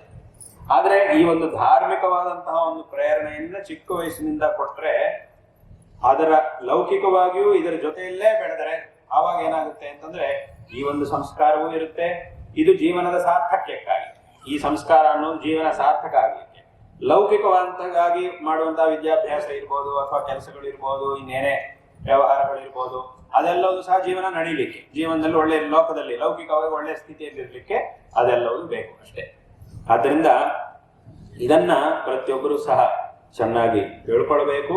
ಈ ಚಿಕ್ಕ ವಯಸ್ಸಿನಿಂದ ಅದನ್ನು ಹೇಳ್ಕೊಟ್ಟಾಗ ಆಗ ಈ ಸಂಸ್ಕಾರ ಅನ್ನೋದು ಮಕ್ಕಳಿಗೆ ಚೆನ್ನಾಗಿರುತ್ತೆ. ಮೊದಲಿಗೆ ನಾವು ಬಿಟ್ಬಿಡ್ತೀವಿ, ಪರವಾಗಿಲ್ಲ, ಏನು ಹೇಳ್ಕೊಡೋದಿಲ್ಲ, ಆಮೇಲೆ ಹೇಳ್ಕೊಳ್ಲಿಕ್ಕೆ ಶುರು ಮಾಡ್ತೀವಿ ಅಂತಂದ್ರೆ ಆಮೇಲೆ ಅವ್ರಿಗೆ ಅದು ಅರ್ಥ ಆಗುದಿಲ್ಲ. ಹೇಗೆ ಹೇಳ್ಕೊಡ್ಬೇಕು ಅನ್ನೋದು ನಿಮಗೂ ಗೊತ್ತಾಗುದಿಲ್ಲ. ಅವ್ರು ಕೇಳೋ ಪ್ರಶ್ನೆಗಳಿಗೆ ಏನು ಉತ್ತರ ಕೊಡ್ಬೇಕು ಅನ್ನೋದು ನಿಮ್ಗೆ ಗೊತ್ತಾಗುದಿಲ್ಲ. ತುಂಬಾ ಜನರಿಗೆ ಹಾಗಾಗ್ತಾ ಇರುತ್ತೆ. ಏನಾಗ್ತಿರುತ್ತೆ, ಏನೋ ಒಂದು ಆಚರಣೆಗಳ ಬಗ್ಗೆ ಹೇಳ್ತಾರೆ, ಹೇಳ್ಬೇಕಾದ ವಯಸ್ಸಲ್ಲಿ ಹೇಳುವುದಿಲ್ಲ. ಆಮೇಲೆ ಏನೋ ಹೇಳಲಿಕ್ಕೆ ಶುರು ಮಾಡಿದಾಗ ಅವರೆಲ್ಲ ಏನೇನೋ ಪ್ರಶ್ನೆಗಳು ಕೇಳ್ತಾರೆ. ಅದು ಸಹಜ, ಮಕ್ಕಳು ತುಂಬಾ ಪ್ರಶ್ನೆಗಳನ್ನು ಕೇಳ್ತಾರೆ. ಅದು ಯಾರಿಗಾದ್ರೂ ಅಷ್ಟೇ, ಮಕ್ಕಳು ಮಾತ್ರ ಅಲ್ಲ, ಯಾರಾದ್ರೂ ಅಷ್ಟೇ. ಹೊಸ ವಿಚಾರ ಕೇಳಿದಾಗ ಅದರ ಮೇಲೆ ನಮಗೆ ಪ್ರಶ್ನೆಗಳು ಬರುತ್ತೆ. ಆ ಪ್ರಶ್ನೆಗಳನ್ನೆಲ್ಲ ಕೇಳುವುದು ಅನ್ನೋದು ಯಾರಿಗಾದ್ರೂ ಅಷ್ಟೇ, ಅದು ಸಹಜ, ಎಲ್ರಿಗೂ ಸಹಜ. ಅದೇ ತರ ಅವರು ಕೇಳ್ತಾರೆ. ಆ ಕೇಳಿದಾಗ ಅದಕ್ಕೆ ಏನ್ ಹೇಳ್ಬೇಕು ಅನ್ನೋದು ಇವ್ರಿಗೆ ಗೊತ್ತಿಲ್ಲ. ಯಾರೋ ತುಂಬಾ ಓದ್ದವರು ಪಂಡಿತರು ಅಂದ್ರೆ ಅವ್ರು ಉತ್ತರ ಕೊಡ್ತಾರೆ, ಇಲ್ಲಪ್ಪ ಇದಕ್ಕೆ ಹೀಗೆ ಅರ್ಥ, ಹಾಗಾಗಿ ಇದನ್ನ ಮಾಡ್ಬೇಕು ಅಂತ ಅವರು ಅವ್ರು ಬೇಕಾದ್ರೆ ಉತ್ತರ ಕೊಡ್ಬೋದು. ಆದ್ರೆ ಎಲ್ಲರಿಗೂ ಸಹ ಹಂಗೆ ಉತ್ತರ ಕೊಡ್ಲಿಕ್ಕೆ ಸಾಧ್ಯ ಆಗುದಿಲ್ಲ. ಹಾಗಂತ ಹೇಳಿ ಮಾಡಿಸದೆ ಬಿಡ್ಲಿಕ್ಕೆ ಆಗುದಿಲ್ಲ. ಯಾಕೆ ಮಾಡ್ಬೇಕು ಅಂತ ಅವ್ರು ಕೇಳಿದಕ್ಕೆ ಉತ್ತರ ಕೊಡ್ಲಿಕ್ಕೂ ಆಗುದಿಲ್ಲ. ಆ ತರ ಒಂದು ಪರಿಸ್ಥಿತಿ ಬರುತ್ತೆ. ಅದೇ ಚಿಕ್ಕ ವಯಸ್ಸಿನಿಂದ ಇಂತಹ ಒಂದು ಸಂಸ್ಕಾರ ಒಂದು ದಾರಿಯಲ್ಲಿ ಅವರನ್ನು ಇಟ್ಟಾಯಿತು ಅಂತಂದ್ರೆ ಆಮೇಲೆ ಅವ್ರಿಗೆ ಪ್ರಶ್ನೆ ಕೇಳುವುದೇ ಇಲ್ಲ. ಒಂದು ವೇಳೆ ಕೇಳಿದ್ರು ಸಹ ಇದನ್ನ ಅರ್ಥ ಮಾಡಿಕೊಳ್ಳುವ ರೀತಿಯಲ್ಲೇ ಕೇಳ್ತಾರೆ. ಇವಾಗ ಕೇಳೋದು ಹೇಗಿದೆ ಅಂತಂದ್ರೆ ಇದನ್ನ ಆಕ್ಷೇಪ ಮಾಡುವ ರೀತಿಯಲ್ಲಿ ಪ್ರಶ್ನೆ ಕೇಳೋದು. ಈ ಪ್ರಶ್ನೆ ಕೇಳ್ತಿರೋದು ಯಾಕೆ ಅಂದ್ರೆ ತುಂಬಾ ಜನ ಪ್ರಶ್ನೆ ಕೇಳೋದು ಯಾಕೆ ಅಂದ್ರೆ ತಿಳ್ಕೊಳ್ಲಿಕ್ಕಲ್ಲ. ಪ್ರಶ್ನೆ ಕೇಳ್ಬಿಟ್ಟು ನೋಡಿ, ನಾವು ಪ್ರಶ್ನೆ ಕೇಳ್ಬಿಟ್ಟಿದೀವಿ, ನಮ್ ಪ್ರಶ್ನೆ ಕೇಳಿದ್ರೆ ಯಾರಿಗೂ ಉತ್ತರ ಕೊಡ್ಲಿಕ್ಕೆ ಆಗದೆ ಇರುವಂತಹ ಪ್ರಶ್ನೆಗಳನ್ನ ನಾವು ಕೇಳಿದೀವಿ ಅಂತ ಅನ್ಸ್ಕೊಳ್ಲಿಕ್ಕೆ ಪ್ರಶ್ನೆಗಳು ಕೇಳ್ತಾರೆ. ಆ ತರದವ್ರು ಇದ್ದಾರೆ ಲೋಕದಲ್ಲಿ. ಆದ್ರಿಂದ ಇದನ್ನ ಚಿಕ್ಕ ವಯಸ್ಸಿನಿಂದ ಅವರಿಗೆ ಹೇಳ್ಕೊಟ್ರೆ ಅವಾಗ ಅವ್ರಿಗೆ ಮನಸ್ಸಿನೆಲ್ಲ ಆ ಒಂದು ಸಂಸ್ಕಾರ ಅನ್ನೋದು ಇರುತ್ತೆ. ಆ ಸಂಸ್ಕಾರ ಅವರನ್ನ ನಿಯಂತ್ರಣದಲ್ಲಿ ಇಡುತ್ತೆ. ಒಂದು ವೇಳೆ ಅವರಿಗೆ ಪ್ರಶ್ನೆಗಳು ಆವಾಗಲೂ ಅವ್ರಿಗೆ ಪ್ರಶ್ನೆ ಬಂದೇ ಬರುತ್ತೆ. ಆದ್ರೆ ಪ್ರಶ್ನೆ ಬಂದಾಗ ಹೇಗೆ ಪ್ರಶ್ನೆ ಕೇಳ್ತಾರೆ ಅಂತಂದ್ರೆ ಜಿಜ್ಞಾಸೆಯಿಂದ ಕೇಳ್ತಾರೆ. ಸುಮ್ಮನೆ ಆಕ್ಷೇಪ ಮಾಡ್ಲಿಕ್ಕೆ ಕೇಳುವುದಲ್ಲ, ಜಿಜ್ಞಾಸೆಯಿಂದ ಕೇಳ್ತಾರೆ. ಜಿಜ್ಞಾಸೆಯಿಂದ ಕೇಳಿ ಅದನ್ನ ತಿಳ್ಕೊಳ್ಳುವಂತಹ ಪ್ರಯತ್ನವನ್ನು ಮಾಡ್ತಾರೆ. ಅದರಿಂದ ಆವಾಗ ಅವರಿಗೆ ಉತ್ತರವನ್ನು ಕೊಟ್ಟಾಗ ಅದರ ಸಮಾಧಾನವನ್ನು ಹೇಳಿದಾಗ ಅವರಿಗೆ ಅರ್ಥ ಆಗುತ್ತೆ. ಅದರಂತೆ ಅವರು ಇನ್ನಷ್ಟು ವಿಚಾರಗಳನ್ನು ತಿಳ್ಕೊಂಡು ಆ ಅನುಷ್ಠಾನವನ್ನು ಮುಂದುವರಿಸ್ತಾರೆ. ಅದರಿಂದ ಇಂತಹ ಒಂದು ಸಂಸ್ಕಾರವನ್ನು ಸಹ ಚೆನ್ನಾಗಿ ಮಕ್ಕಳಿಗೆ ನೀಡಬೇಕು. ಇದನ್ನ ಪ್ರತಿಯೊಬ್ಬರು ಸಹ ಚೆನ್ನಾಗಿ ತಿಳ್ಕೊಳ್ಬೇಕು ಅನ್ನುವಂತಹ ಒಂದು ವಿಷಯವನ್ನು ಸಹ ಈ ಸಂದರ್ಭದಲ್ಲಿ ಎಲ್ಲರಿಗೂ ಹೇಳ ಬಯಸ್ತಾ ಇದ್ದೇವೆ. ಲೌಕಿಕವಾಗಿ ಚೆನ್ನಾಗಿ ಸಾಧನೆ ಮಾಡಬೇಕು, ಅದು ಸಹ ಅತ್ಯಂತ ಅವಶ್ಯಕ. ಹಾಗಂತ ಹೇಳಿ ಲೌಕಿಕವಾಗಿ ಸಾಧನೆ ಮಾಡ್ಬೇಕಂದ್ರೆ ಇದನ್ನು ಬಿಡಬೇಕು ಅಂತಿಲ್ಲ. ಮತ್ತೆ ಇದನ್ನ ಇಟ್ಕೊಂಡ್ರೆ ಲೌಕಿಕವಾಗಿ ಇನ್ನೂ ಚೆನ್ನಾಗಿ ಸಾಧನೆ ಮಾಡ್ಲಿಕ್ಕೆ ಸಾಧ್ಯ ಆಗುತ್ತೆ. ಅದೇ ಇಲ್ಲಿರುವಂತಹ ರಹಸ್ಯ. ನಮ್ಮ ಧರ್ಮ ನಮ್ಗೆ ಏನು ಸಂಸ್ಕಾರ ಕೊಡುತ್ತೋ ಈ ಸಂಸ್ಕಾರವನ್ನು ಚೆನ್ನಾಗಿ ಕಾಪಾಡಿಕೊಂಡವರಿಗೆ ಲೌಕಿಕ ಪ್ರಪಂಚದಲ್ಲಿ ಎಷ್ಟು ಬೇಕಾದ್ರೂ ಸಾಧನೆ ಮಾಡುವಂತಹ ಶಕ್ತಿ ಬರುತ್ತೆ. ಯಾವ ರೀತಿಯಾದಂತಹ ಒಂದು ಸಂದರ್ಭ ಬಂದ್ರೂ ಅದನ್ನು ಎದುರಿಸಿ ಮುಂದಕ್ಕೆ ಹೋಗುವಂತಹ ಒಂದು ಸಾಮರ್ಥ್ಯ ಈ ಸಂಸ್ಕಾರದಿಂದ ನಮಗೆ ಬರುತ್ತೆ. ಅದು ತುಂಬಾ ಜನರಿಗೆ ಗೊತ್ತಾಗುದಿಲ್ಲ. ತುಂಬಾ ಜನ ಏನ್ ಮಾಡ್ತಾರೆ, ಇದೆಲ್ಲ ಆಮೇಲೆ ನೋಡ್ಕೊಂಡ್ರೆ ಆಯ್ತು, ನಮ್ಗೆ ಸದ್ಯಕ್ಕೆ ಈಗ ನಾವು ತುಂಬಾ ಓದ್ಬೇಕು, ಜೀವನದಲ್ಲಿ ತುಂಬಾ ಏನೋ ಓದ್ಬೇಕು, ಕೆಲಸ ಮಾಡ್ಬೇಕು, ಸಂಪಾದನೆ ಮಾಡ್ಬೇಕು, ಇವಾಗೆಲ್ಲ ಅದರ ಬಗ್ಗೆನೇ ನಾವು ಗಮನ ಕೊಡ್ಬೇಕು, ಇದು ಬೇಕಾಗಿಲ್ಲ ಇವಾಗ ಅಂತ ತಿಳ್ಕೊಂಡಿರ್ತಾರೆ ತುಂಬಾ ಜನ. ಹಾಗೆ ತಿಳ್ಕೊಂಡು ಹಾಗೆ ತಿಳ್ಕೊಂಡಿರ್ತಾರೆ, ಹಾಗೆಯೇ ಮಾಡ್ತಾ ಇರ್ತಾರೆ. ಕೊನೆಗೆ ಆ ಜೀವನಕ್ಕೊಂದು ಅರ್ಥ ಅನ್ನೋದೇ ಇರಲ್ಲ, ಪರಮಾರ್ಥನೂ ಇಲ್ಲ, ಏನೂ ಇಲ್ಲ. ಹಿಂಗೆಲ್ಲ ಆಗ್ತಾ ಇರುತ್ತೆ. ತುಂಬಾ ಜನರಿಗೆ ಹಂಗಾಗ್ತಾ ಇರುತ್ತೆ ಲೋಕದಲ್ಲಿ. ಕೊನೆಗೆ ಅವರಿಗೆ ಏನ್ ಮಾಡ್ಬೇಕು, ಇಷ್ಟ ಸರಿ ಎಲ್ಲ ಆಗೋಯ್ತು, ಎಲ್ಲ ಓದಿದೀವಿ, ತುಂಬಾ ಓದಿ ಆಯ್ತು, ತುಂಬಾ ಸಂಪಾದನೆ ಮಾಡಿ ಆಯ್ತು, ದೊಡ್ಡ ಸ್ಥಾನಕ್ಕೆ ಬಂದಾಯ್ತು. ಆದ್ರೆ ಅದೆಲ್ಲ ಚೆನ್ನಾಗಿದೆ, ಆದ್ರೆ ಏನೋ ಒಂದು ಕಮ್ಮಿ ಇದೆ ಜೀವನದಲ್ಲಿ. ಆ ಮನಃಶಾಂತಿ ಅನ್ನೋದು ಮಾತ್ರ ಸಿಗ್ತಿಲ್ಲ. ಏನ್ ಮಾಡುದು, ಅದಕ್ಕೆ ಏನ್ ಮಾಡ್ಬೇಕು ಅಂತ ಗೊತ್ತಾಗುದಿಲ್ಲ. ಸರಿ, ಇವರಿಗೂ ಪಾಪ ಈ ತರ ಜಿಜ್ಞಾಸೆ ಇರುತ್ತೆ. ಏನ್ ಮಾಡ್ಬೇಕು ಅಂತ ಗೊತ್ತಿಲ್ಲ, ಯಾರನ್ನ ಕೇಳಬೇಕು ಅಂತ ಗೊತ್ತಿಲ್ಲ. ಅಷ್ಟೊತ್ತಿಗೆ ಈ ಲೋಕದಲ್ಲಿ ಒಂದಿಷ್ಟು ಜನ ಇದ್ದೇ ಇದ್ದಾರೆ, ಧರ್ಮ ನಾವೇನೇನೋ ಹೇಳ್ಕೊಡ್ತೀವಿ ಅಂತ ಹೇಳೋರು ಒಂದಿಷ್ಟು ಜನ ಇದ್ದೇ ಇದ್ದಾರೆ. ಅಂಥವ್ರ ಬಲೆಗೆ ಇವರು ಸಿಗ್ತಾರೆ. ಅವ್ರು ಏನೇನೋ ಹೇಳ್ಕೊಡ್ತಾರೆ. ಅದಕ್ಕೊಂದು ಅಸಂಬದ್ಧ, ಶಾಸ್ತ್ರವಿಲ್ಲ, ಏನೂ ಇಲ್ಲ, ಪ್ರಮಾಣವಿಲ್ಲ, ಏನೇನೋ ಹೇಳ್ಕೊಡ್ತಾರೆ. ಆ ಥರದವರು ಸುಮ್ಮನೆ ಅವರ ನಮಗೆಲ್ಲ ಗೊತ್ತಿದೆ ಅಂತ ಹೇಳ್ಕೊಳ್ಳೋರು, ನಾವು ಬಿಟ್ರೆ ಇನ್ಯಾರು ಇಲ್ಲ ಅಂತ ಹೇಳ್ಕೊಳ್ಳೋರು ಯಾರು ಒಂದಿಷ್ಟು ಜನ ಸಿಗ್ತಾರೆ. ಅವರಿಗೆ ನಾವು ಅವರ ಧರ್ಮದ ಹೆಸರಿನಲ್ಲಿ ಏನೇನೋ ಹೇಳ್ಕೊಡ್ತಾರೆ. ವಾಸ್ತವವಾಗಿ ಅದಕ್ಕೂ ನಮ್ಮ ಧರ್ಮಕ್ಕೂ ಸಂಬಂಧನೇ ಇಲ್ಲ. ನಮ್ಮ ಶಾಸ್ತ್ರಗಳಲ್ಲಿ ಆ ಥರದ್ದು ಇಲ್ವೇ ಇಲ್ಲ. ಅಂತಹದ್ದೇನೇನೋ ಹೇಳ್ಕೊಡ್ತಾರೆ. ಕೊನೆಗೆ ಸರಿ ಅದೇನೋ ಇರ್ಬೋದು ಅಂತ ಅಲ್ಲಿಗೆ ಹೋಗುವುದು, ಈ ಥರದ್ದನ್ನೆಲ್ಲ ಮಾಡುವುದು. ಕೊನೆಗೆ ಅದು ಇಲ್ಲ, ಇದು ಇಲ್ಲ ಅಂತ ಆಗೋದು. ಇವರ ಸ್ಥಿತಿಯನ್ನು ಮಕ್ಕಳು ನೋಡ್ತಾ ಇರ್ತಾರೆ ಮನೆಯಲ್ಲಿ. ನಮ್ಮ ತಂದೆ ತಾಯಿಗಳು ತುಂಬಾ ಸಂಪಾದನೆ ಮಾಡಿದ್ದಾರೆ, ಅದೆಲ್ಲ ಚೆನ್ನಾಗಿದೆ, ಆದ್ರೆ ಅವರಿಗೆ ನೆಮ್ಮದಿ ಇಲ್ಲ. ನೆಮ್ಮದಿಗೋಸ್ಕರ ಎಲ್ಲೆಲ್ಲೋ ಹೋಗ್ತಿರ್ತಾರೆ. ಅದು ಅಷ್ಟೇನು ಪ್ರಯೋಜನವಾಗಿ ಕಾಣೋದಿಲ್ಲ. ಅಲ್ಲೆಲ್ಲೋ ಯಾರು ಏನು ಹೇಳ್ಕೊಡ್ತೀವಿ ಅಂತಿದ್ದಾರೆ, ಅವ್ರಿಗೆಲ್ಲ ನಮ್ಮ ಮಕ್ಕಳು, ನಮ್ಮ ತಂದೆ ತಾಯಿಗಳು ಹೋಗ್ತಿರ್ತಾರೆ, ಬರ್ತಿರ್ತಾರೆ. ಆದ್ರೆ ಅಲ್ಲಿ ಹೋಗಿ ಬಂದ್ರು ಸುಮ್ಮನೆ ಏನೋ ಹೋಗ್ತಿದ್ದಾರೆ ಬಿಟ್ರೆ ಅವ್ರಿಗೆ ಅಷ್ಟೇನು ಪ್ರಯೋಜನ ಆದಂಗೆ ಏನು ಕಾಣೋದಿಲ್ಲ. ಆದ್ರಿಂದ ಇದೆಲ್ಲವೂ ಅಸಂಬದ್ಧ ಅನ್ನೋ ತೀರ್ಮಾನಕ್ಕೆ ಅವರು ಬಂದ್ಬಿಡ್ತಾರೆ ಮಕ್ಕಳು. ಕೊನೆಗೆ ಅವ್ರಿಗೆ ಇನ್ನೂ ವಿರುದ್ಧವಾಗಿ ತಯಾರಾಗ್ತಾರೆ ಮಕ್ಕಳು. ಹಾಗಾಗಿ ಅವ್ರೇನನ್ಸುತ್ತೆ, ಆ ಮಕ್ಕಳಿಗೆ ಏನನ್ಸುತ್ತೆ ಅಂತಂದ್ರೆ, ನೋಡಿ ನಮ್ಮ ತಂದೆ ತಾಯಿಗೆ ಇಷ್ಟೆಲ್ಲ ಮಾಡಿದ್ರು ಸಹ ಅವರಿಗೆ ಏನೋ ಒಂದು ಕಡಿಮೆ ಇದೆ ಮನಸ್ಸಲ್ಲಿ, ಏನೋ ಸರಿ ಇಲ್ಲ ಅನ್ನೋ ಭಾವನೆ ಅವ್ರಿಗೇನೋ ಇದೆ. ಅವ್ರಿಗೊಂಥರ ಮನಃಶಾಂತಿ ಇಲ್ಲ, ಸುಮ್ಮನೆ ಅಲ್ಲೆಲ್ಲೋ ಹೋಗ್ತಿರ್ತಾರೆ, ಅವ್ರೇನೇನೋ ಹೇಳ್ಕೊಡ್ತಿರ್ತಾರೆ ಅಸಂಬದ್ಧವಾಗಿ. ಅಂತದಕ್ಕೆಲ್ಲ ನಮ್ಮ ತಂದೆ ತಾಯಿಗಳು ಹೋಗ್ತಿರ್ತಾರೆ. ಆದ್ರಿಂದ ಇವ್ರು ಹೋಗೋ ದಾರಿನೇ ಸರಿ ಇಲ್ಲ. ಆದ್ರಿಂದ ಇವ್ರು ಹೇಳಿದ್ದನ್ನು ನಾವು ಕೇಳಬಾರ್ದು, ನಾವು ಸ್ವತಂತ್ರವಾಗಿ ಏನೋ ಮಾಡ್ಬೇಕು ಹೊರತಿದ್ದ ಇವ್ರು ಹೇಳಿದ್ದನ್ನು ನಾವು ಕೇಳಬಾರದು ಅನ್ನೋ ಅದು ಹೊರಗಡೆ ಹೇಳದೇ ಇರ್ಬೋದು, ಆದ್ರೆ ಆ ಭಾವನೆ ಮನಸ್ಸಲ್ಲಿದೆ. ಇವ್ರು ಹೇಳಿದ್ದನ್ನು ಕೇಳದೆ ನಾವೇನೋ ಹೊಸದಾಗಿ ಏನೋ ಮಾಡ್ಬೇಕು ಅಂತ ಹೇಳಿ ಇದನ್ನ ಯಾವುದನ್ನು ಶುರು ಮಾಡ್ತಾರೆ. ಅವ್ರಿಗಿಂತಲೂ ಇನ್ನೂ ವಿರುದ್ಧವಾಗಿ ತಯಾರಾಗ್ತಾರೆ. ಆದ್ರಿಂದ ಇಂಥ ಒಂದು ಪರಿಸ್ಥಿತಿ ಬರಬಾರದು ಅಂತಂದ್ರೆ ಸರಿಯಾದಂತಹ ವ್ಯಕ್ತಿಗಳ ಹತ್ರ ನಾವು ಹೋಗ್ಬೇಕು. ಮತ್ತು ಚಿಕ್ಕ ವಯಸ್ಸಿನಿಂದ ಈ ಒಂದು ಸಂಸ್ಕಾರವನ್ನು ಅಳವಡಿಸಿಕೊಂಡಾಗ ಎಷ್ಟು ಬೇಕಾದರೂ ಲೌಕಿಕವಾಗಿ ಸಾಧನೆ ಮಾಡ್ಬೋದು. ಒಂದು ಸಾಮಾನ್ಯವಾದಂತಹ ಸ್ಥಾನದಿಂದ ಹಿಡಿದು ಒಬ್ಬ ಪ್ರಧಾನಮಂತ್ರಿನೋ ಮುಖ್ಯಮಂತ್ರಿನೋ ಯಾವ ಸ್ಥಾನಕ್ಕೆ ಬೇಕಾದ್ರೂ ಹೋಗ್ಬೋದು. ಈ ಒಂದು ಸಂಸ್ಕಾರ ಇದೆ ಅಂತಂದ್ರೆ ಯಾವ ಸ್ಥಾನಕ್ಕೆ ಬೇಕಾದ್ರೂ ನೀವು ಹೋಗುವಂತಹ ಒಂದು ಸಾಮರ್ಥ್ಯ ನಿಮ್ಗೆ ಬರುತ್ತೆ. ಅದನ್ನು ನಿರ್ವಹಣೆ ಮಾಡುವಂತಹ ಒಂದು ಸಾಮರ್ಥ್ಯನೂ ಖಂಡಿತ ನಿಮ್ಗೆ ಬಂದೇ ಬರುತ್ತೆ. ಅದನ್ನ ಈ ಸಂಸ್ಕಾರ ನಮಗೆ ಕೊಡುತ್ತೆ. ನಮ್ಮ ಒಂದು ಧರ್ಮದ ಒಂದು ಸಂಸ್ಕಾರ ನಮಗೆ ಅಷ್ಟೊಂದು ಆಂತರಿಕವಾಗಿ ಇಷ್ಟೊಂದು ಶಕ್ತಿಯನ್ನು ಕೊಡುತ್ತೆ. ಆ ಶಕ್ತಿಯಿಂದ ಲೌಕಿಕ ಜೀವನದಲ್ಲಿ ಎಷ್ಟು ದೊಡ್ಡ ಸಾಧನೆಯನ್ನು ಬೇಕಾದ್ರೂ ನಾವು ಮಾಡಬಹುದು. ಆ ರೀತಿಯಾದಂತಹ ಒಂದು ಶಕ್ತಿಯನ್ನ ಈ ಒಂದು ಸಂಸ್ಕಾರ ಮಾತ್ರವೇ ನಮಗೆ ಕೊಡುತ್ತೆ. ಆದ್ರಿಂದ ಈ ಸಂಸ್ಕಾರವನ್ನ ಚಿಕ್ಕ ವಯಸ್ಸಿನಲ್ಲಿ ಪಡ್ಕೊಳ್ಳುವುದರಿಂದ ನಮಗೆ ಈ ಕಡೆಗೆ ಧಾರ್ಮಿಕವಾದಂತಹ ಮಾರ್ಗದಲ್ಲೂ ಪ್ರಗತಿ ಸಿಗುತ್ತೆ, ಲೌಕಿಕವಾದಂತಹ ಮಾರ್ಗದಲ್ಲೂ ನಮಗೆ ಪ್ರಗತಿ ಅನ್ನೋದು ಸಿಗುತ್ತೆ. ಎರಡು ರೀತಿಯಾಗಿಯೂ ಸಹ ನಾವು ಒಳ್ಳೆ ಪ್ರಗತಿಯನ್ನು ಜೀವನದಲ್ಲಿ ಸಾಧನೆ ಮಾಡಲಿಕ್ಕೆ ಸಾಧ್ಯವಾಗುತ್ತೆ. ಅದನ್ನ ಇಂತಹ ಒಂದು ಸಂಸ್ಕಾರ ಅನ್ನೋದು ಪ್ರತಿಯೊಬ್ಬರಿಗೂ ಸಹ ಅತ್ಯಂತ ಅವಶ್ಯಕ.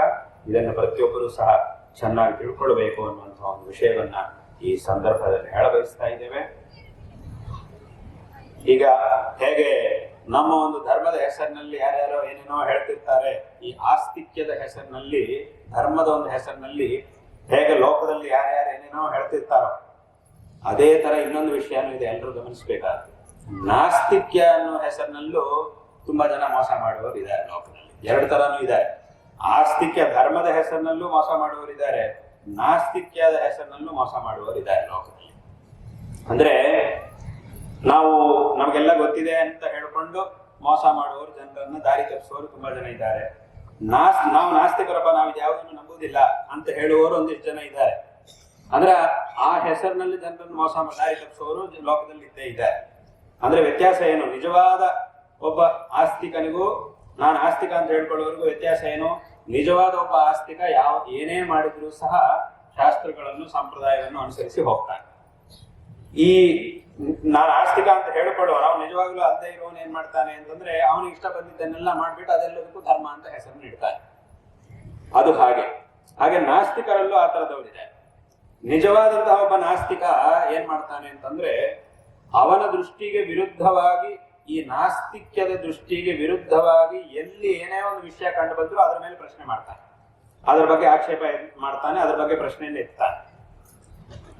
ಆದ್ರೆ ನಾಸ್ತಿಕರು ಅಂತ ಹೆಸರಿಟ್ಕೊಂಡವ್ರು ಏನ್ ಮಾಡ್ತಾರೆ ಅಂತಂದ್ರೆ ಪ್ರಪಂಚದಲ್ಲಿ ಏನೇ ನಡೆದ್ರು ಅದ್ರ ಬಗ್ಗೆ ಮಾತಾಡುವುದಿಲ್ಲ. ಏನಾದ್ರೂ ನಮ್ಮ ಹಿಂದೂ ಧರ್ಮದಲ್ಲಿ ಏನಾದ್ರೂ ಒಂದು ವಿಷಯ ಬಂತು ಅಂತ ತಕ್ಷಣ ಅದ್ರ ಬಗ್ಗೆ ಮಾತ್ರ ತಕ್ಷಣ ಮಾತಾಡ್ಲಿಕ್ಕೆ ತಯಾರಾಗಿರ್ತಾರೆ, ರೆಡಿಯಾಗಿರ್ತಾರೆ ಅದ್ರ ಬಗ್ಗೆ ಮಾತಾಡ್ಲಿಕ್ಕೆ ಮಾತ್ರ. ಅಲ್ಲವಾ, ಬೇಕಾದಷ್ಟು ವಿಷಯಗಳು, ಆಕ್ಷೇಪಾರ್ಹವಾದ ವಿಷಯಗಳು ಬೇರೆ ಬೇರೆ ಕಡೆನೂ ಎಷ್ಟೋ ಇವೆ ಲೋಕದಲ್ಲಿ. ಅದ್ರ ಬಗ್ಗೆ ನೀವು ಮಾತಾಡೋದಿಲ್ಲ ಅಂತಂದ್ರೆ ಅದ್ರ ಬಗ್ಗೆ ಮಾತಾಡೋದೇ ಇಲ್ಲ. ಆ ಥರದ್ದು ಏನಾದ್ರೂ ಇದ್ರಾಗ ಅದ್ರ ಬಗ್ಗೆ ಪ್ರಶ್ನೆ ಮಾಡೋದಿಲ್ಲ. ಬರೀ ನಮ್ದು ಯಾವುದೋ ಒಂದು ಹಬ್ಬ ಬರುತ್ತೆ, ಹಿಂದೂಗಳು ತುಂಬಾ ಶ್ರದ್ಧೆಯಿಂದ ನಿಷ್ಠೆಯಿಂದ ಆಚರಣೆ ಮಾಡ್ಕೊಳ್ಳುವಂತ ಒಂದು ಹಬ್ಬ, ಯಾರಿಗೂ ತೊಂದರೆ ಮಾಡಲ್ಲ, ನಮ್ಮ ಪಾಟಿಗೆ ನಾವು ಆಚರಣೆ ಮಾಡ್ಕೊಳ್ಳುವಂತ ಒಂದು ಹಬ್ಬನೋ ಏನೋ ಒಂದು ಬರುತ್ತೆ. ಅದು ಬಂದಾಗ ಶುರುವಾಗುತ್ತೆ, ಇವರೆಲ್ಲರ ಪಾಂಡಿತ್ಯ ಶುರುವಾಗುತ್ತೆ, ಎಲ್ಲರ ಒಂದು ಪಾಂಡಿತ್ಯ ಹೊರಗೆ ಬರ್ಲಿಕ್ಕೆ ಶುರುವಾಗುತ್ತೆ. ಆ ಪಾಂಡಿತ್ಯ ಪ್ರದರ್ಶನ ಮಾಡ್ಲಿಕ್ಕೆ ಶುರು ಮಾಡ್ತಾರೆ. ಎಲ್ಲ ಮುಗಿದೋಯ್ತು, ಆಗೋಯ್ತು. ಅದರಿಂದ ಏನಾಯ್ತು ಅದು ಸಂಬಂಧ ಇಲ್ಲ. ಒಟ್ಟು ಅದು ಬಂತು ಅಂದ ತಕ್ಷಣ ಏನೋ ಒಂದಿಷ್ಟು ಗಲಾಟೆ ಮಾಡಬೇಕು, ಅದ್ರ ಬಗ್ಗೆ ಒಂದಿಷ್ಟು ಆಕ್ಷೇಪ ಮಾಡಬೇಕು, ಒಂದಿಷ್ಟು ಜನರ ತಲೆ ಹಾಳು ಮಾಡಬೇಕು, ಅದು ಮುಗಿದೋಯ್ತು. ಮತ್ತೆ ಪುನಃ ಮುಂದಿನ ವರ್ಷ ಅದೇ ಹಬ್ಬ ಬರುತ್ತೆ, ಬಂದಾವಾಗ್ಲೂ ಪುನಃ ಅದೇ ವಿಚಾರ ಶುರು. ಹೇಳಿದ್ದನ್ನೇ ಹೇಳುದು, ಹಿಂದಿನ ವರ್ಷ ಹೇಳಿದ್ದೆ ಇದಿಷ್ಟು ಸಹ, ಅದು ಮುಗಿದಾಯ್ತು, ಅಲ್ಲಿಗೆ ಅದು ಮುಗಿದಾಯ್ತು. ಪುನಃ ಅದೇ ವರ್ಷ ಬರುತ್ತೆ, ಪುನಃ ಅದೇ ಚರ್ಚೆಯನ್ನು ಮಾಡುವುದು, ಅಲ್ಲಿಗೆ ಮುಗಿದೋಯ್ತು. ಹೀಗಿದ್ದೆಲ್ಲ ಮಾಡ್ತಾ ಇರ್ತಾರೆ ಅಲ್ವಾ. ಬೇರೆ ಕಡೆ ಎಲ್ಲ ಬೇಕಾದಷ್ಟು ಆಕ್ಷೇಪ ಪ್ರತ್ಯಕ್ಷವಾಗಿ ನಿಮ್ಗೆ ಗೊತ್ತಾಗ್ತಿದೆ. ಇನ್ನು ಯಾರು ಸಣ್ಣ ಮಕ್ಕಳಿಗೂ ಗೊತ್ತಾಗುತ್ತೆ ಇದೆಷ್ಟು ಅಸಂಬದ್ಧವಾಗಿದೆ ಅನ್ನುವಂತಹ ವಿಷಯ ಸಣ್ಣ ಮಕ್ಕಳಿಗೂ ಗೊತ್ತಾಗ್ತಿದೆ. ಅಲ್ಲಿ ನೀವು ಮಾತಾಡೋದಿಲ್ಲಲ್ವಾ ಅಂತಂದ್ರೆ ಅಷ್ಟೇ, ಅಲ್ಲಿ ಮಾತಾಡೋದಿಲ್ಲ, ಆ ಸಮಯಕ್ಕೆ ಅವ್ರು ಎಲ್ಲಿರ್ತಾರೆ ಅನ್ನೋದು ಗೊತ್ತಾಗೋದಿಲ್ಲ. ಇವರೆಲ್ಲ ಮಾತ್ರ ತಮ್ಮನ್ನು ತಾವು ನಾಸ್ತಿಕರು ಅಂತ ಹೇಳ್ಕೊಳ್ತಾರೆ. ಆದ್ರೆ ಅವರು ನಾಸ್ತಿಕರಲ್ಲ, ನಾಸ್ತಿಕರ ಹೆಸರಿನಲ್ಲಿ ಮೋಸ ಮಾಡುವರು. ಆದ್ರೆ ನಿಜವಾದ ನಾಸ್ತಿಕ, ಯಾಕಂತಂದ್ರೆ ನಮ್ಮ ಧರ್ಮದಲ್ಲಿ ವಾಸ್ತವವಾಗಿ ನಾಸ್ತಿಕನಿಗೊಂದು ಸ್ಥಾನ ಇದೆ. ನಾಸ್ತಿಕರ ಒಂದು ದರ್ಶನವನ್ನೇ ಚಾರ್ವಾಕ ದರ್ಶನ ಅಂತ ನಮ್ಮಲ್ಲಿ ಹೇಳ್ತೀವಿ, ನಮ್ಮ ಶಾಸ್ತ್ರಗಳಲ್ಲಿ ಹೇಳೋದು. ಚಾರ್ವಾಕ ದರ್ಶನಗಳು ಅದಕ್ಕೆ ನಮ್ಮ ಸಿದ್ಧಾಂತದಲ್ಲೇ, ನಮ್ಮ ಶಾಸ್ತ್ರಗಳಲ್ಲೇ ದರ್ಶನಗಳನ್ನು ವಿಭಾಗ ಮಾಡುವಾಗಲೇ 2 ತರ ವಿಭಾಗ ಮಾಡಿದ್ದಾರೆ. ಆ ವಿಭಾಗವನ್ನೇ ಹಾಗೆ ಮಾಡಿದ್ದಾರೆ. ಆಸ್ತಿಕ ದರ್ಶನಗಳು, ನಾಸ್ತಿಕ ದರ್ಶನಗಳು ಅಂತ 2 ತರ ವಿಭಾಗ ಮಾಡಿದ್ದಾರೆ. ಅದರಲ್ಲಿ ನಾಸ್ತಿಕ ದರ್ಶನಗಳು ಇಂಥ ದರ್ಶನಗಳು, ಆಸ್ತಿಕ ದರ್ಶನಗಳು ಈ ಎಲ್ಲ ದರ್ಶನಗಳು. ಈ ಮೀಮಾಂಸಾ, ವೇದಾಂತ, ನ್ಯಾಯ ಇದೆಲ್ಲ ಆಸ್ತಿಕ ದರ್ಶನಗಳಲ್ಲಿ ಬರುತ್ತೆ. ಈ ಚಾರ್ವಾಕಾದಿ ದರ್ಶನಗಳೆಲ್ಲ ನಾಸ್ತಿಕ ದರ್ಶನಗಳಲ್ಲಿ ಬರುತ್ತೆ.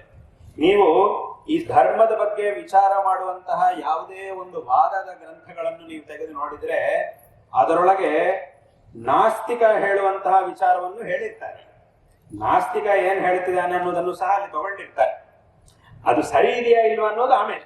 ಆದ್ರೆ ಅವನಿಗೂ ಸಹ ಮಾತಾಡ್ಲಿಕ್ಕೆ ಒಂದು ಅವಕಾಶ ಕೊಟ್ಟಿದ್ದಾರೆ. ಉದಾಹರಣೆಗೆ ಶಂಕರಾಚಾರ್ಯರು ಬರೆದಿರುವಂತಹ ಬ್ರಹ್ಮಸೂತ್ರ ಭಾಷ್ಯದಲ್ಲೇ ನಾಸ್ತಿಕ ಮತವನ್ನು ಹೇಳಲಿಕ್ಕೋಸ್ಕರ ಒಂದು ಅವಕಾಶ ಕೊಟ್ಟು ಆಮೇಲೆ ಅದು ಸರಿ ಇದೆಯಾ ಇಲ್ವಾ, ಅದಕ್ಕೆ ಪ್ರಮಾಣಗಳು ಇದೆಯಾ ಇಲ್ವಾ ಅನ್ನೋದನ್ನ ಆಮೇಲೆ ಚರ್ಚೆ ಮಾಡಿ ತೀರ್ಮಾನ ಮಾಡಿದ್ದಾರೆ. ಆದ್ರೆ ಅವನಿಗೂ ಸಹ ಮಾತಾಡ್ಲಿಕ್ಕೆ ಒಂದು ಅವಕಾಶ ಕೊಟ್ಟಿದ್ದಾರೆ. ನೀನ್ ನಾಸ್ತಿಕ ಆದ್ರಿಂದ ನೀನ್ ಬರೋ ಹಾಗೆ ಇಲ್ಲ, ನೀನ್ ಮಾತಾಡೋ ಹಾಗೆ ಇಲ್ಲ ಅಂತ ಹೇಳಲಿಲ್ಲ. ಆಯ್ತಪ್ಪ, ನೀನು ಬಾ, ನಿನಗೂ ಒಂದು ಕುರ್ಚಿ ಇದೆ, ಎಲ್ಲರಿಗೂ ಒಂದು ಕುರ್ಚಿ ಹಾಕಿಟ್ಟಿದೀವಿ, ನಿನಗೂ ಒಂದು ಕುರ್ಚಿ ಇದೆ, ನಿನ್ ಕುರ್ಚಿಯಲ್ಲಿ ನೀನ್ ಕೂತ್ಕೋ, ನೀನ್ ಏನ್ ಬೇಕಾದ್ರೆ ಏನ್ ಮಾತಾಡ್ಬೇಕಾಗಿದೆಯೋ ಅದನ್ನ ಹೇಳಲಿಕ್ಕೆ ನಿನ್ಗೊಂದು ಸಮಯ ಕೊಟ್ಟಿದೀವಿ. ಆ ಸಮಯದಲ್ಲಿ ನೀನ್ ಹೇಳ್ಬೇಕಾದ್ರೆ ನೀನ್ ಹೇಳಿ. ಆಮೇಲೆ ಅದಕ್ಕೆ ಪ್ರಮಾಣ ಇದೆಯಾ ಇಲ್ವಾ, ಸರಿ ಇದೆಯಾ ಇಲ್ವಾ, ಪ್ರಮಾಣದ ಅನುಕೂಲತೆ ಎಷ್ಟಿದೆ ಅನ್ನೋದನ್ನೆಲ್ಲ ಆಮೇಲೆ ನೋಡ್ತೀವಿ. ಆದ್ರೆ ನಿನಗೂ ಹೇಳಲಿಕ್ಕೆ ಒಂದು ಅವಕಾಶ ಇದೆ, ನೋಡು, ಏನ್ ಹೇಳ್ತೀಯೋ ಹೇಳು ಅಂತ ಹೇಳಿ ಅವನು ಹೇಳಿದ್ದನ್ನೆಲ್ಲ ನಮ್ಮ ಗ್ರಂಥಗಳಲ್ಲಿ ಹೇಳ್ತೀವಿ. ಹಾಗೆ ವಿದ್ಯಾರಣ್ಯರು ಬರೆದಿರುವಂತಹ ಈ ಸರ್ವದರ್ಶನ ಸಂಗ್ರಹ ಅಂದ್ರೆ ಎಲ್ಲಾ ದರ್ಶನಗಳು ಏನೇನಿವೆಯೋ ಆ ಎಲ್ಲಾ ವಿಚಾರಗಳನ್ನು ನಮಗೆ ಪರಿಚಯಕ್ಕೋಸ್ಕರ ಎಲ್ಲದನ್ನು ತೋರಿಸಿದ್ದಾರೆ.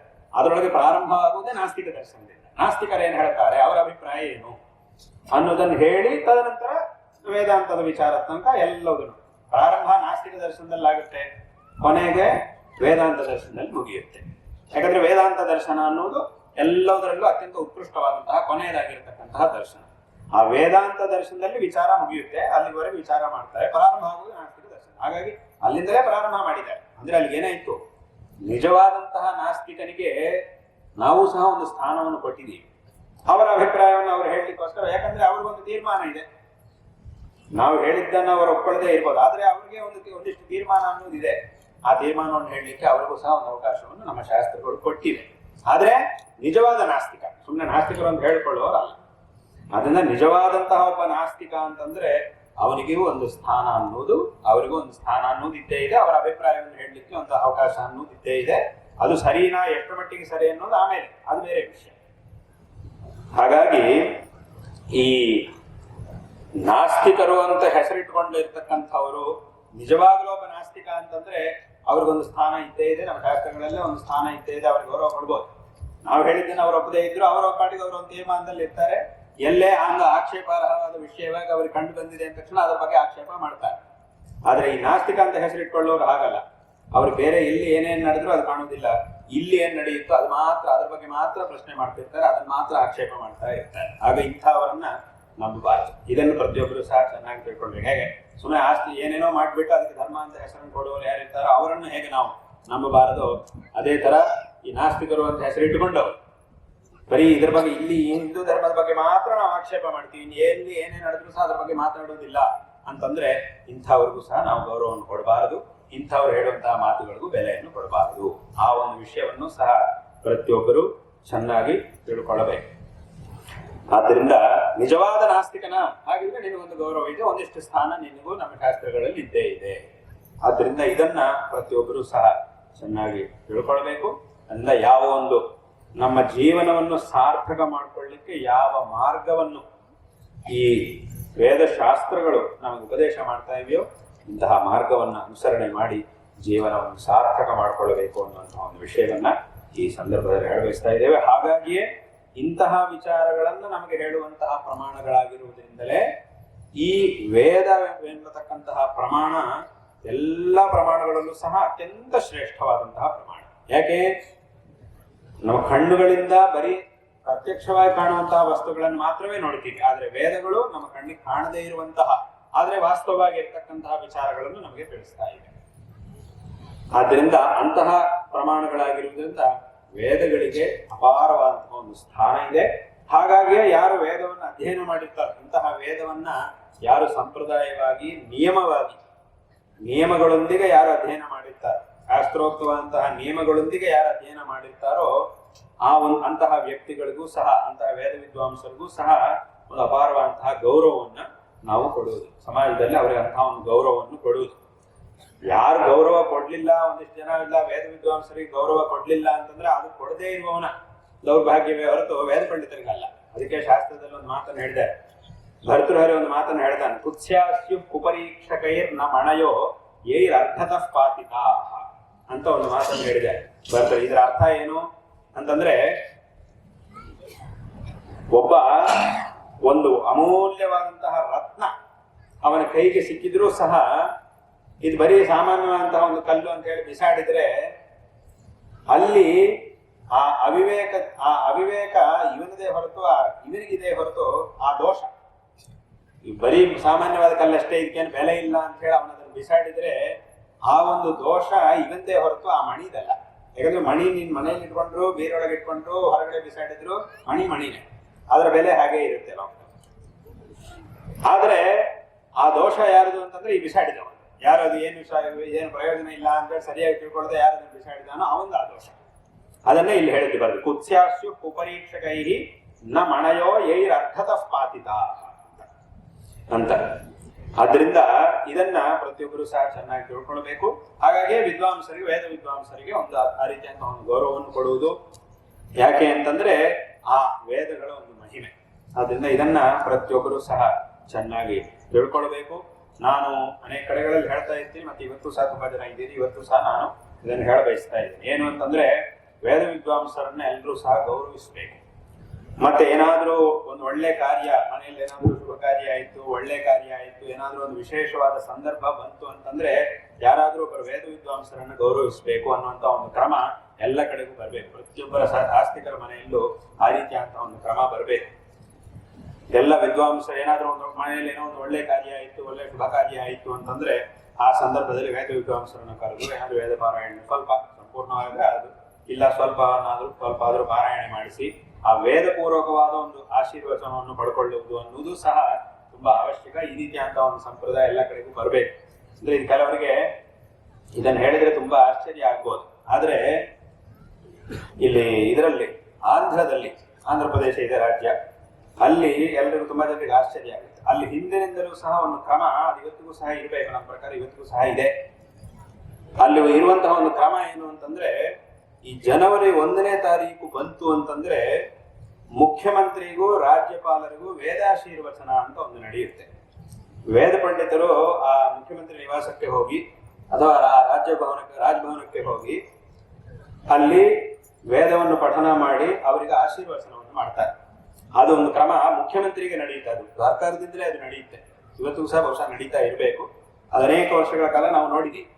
ಆ ಒಂದು ಸಂದರ್ಭ ಬಂತು ಅಂದಾಗ ವೇದ ವಿದ್ವಾಂಸರು ಅಲ್ಲಿಗೆ ಹೋಗ್ತಾರೆ. ಮುಖ್ಯಮಂತ್ರಿ ನಿವಾಸಕ್ಕೆ ಅವರಿಗೆಲ್ಲ ಏರ್ಪಾಟ್ ಇರುತ್ತೆ, ಅವರು ಅಲ್ಲಿಗೆ ಬರುವಂತಹ ಒಂದು ಏರ್ಪಾಟ್ ಇರುತ್ತೆ, ಅವರಿಗೆ ಕರೆಸುವಂತಹ ಒಂದು ಏರ್ಪಾಟನ್ನು ಮಾಡಿರ್ತಾರೆ.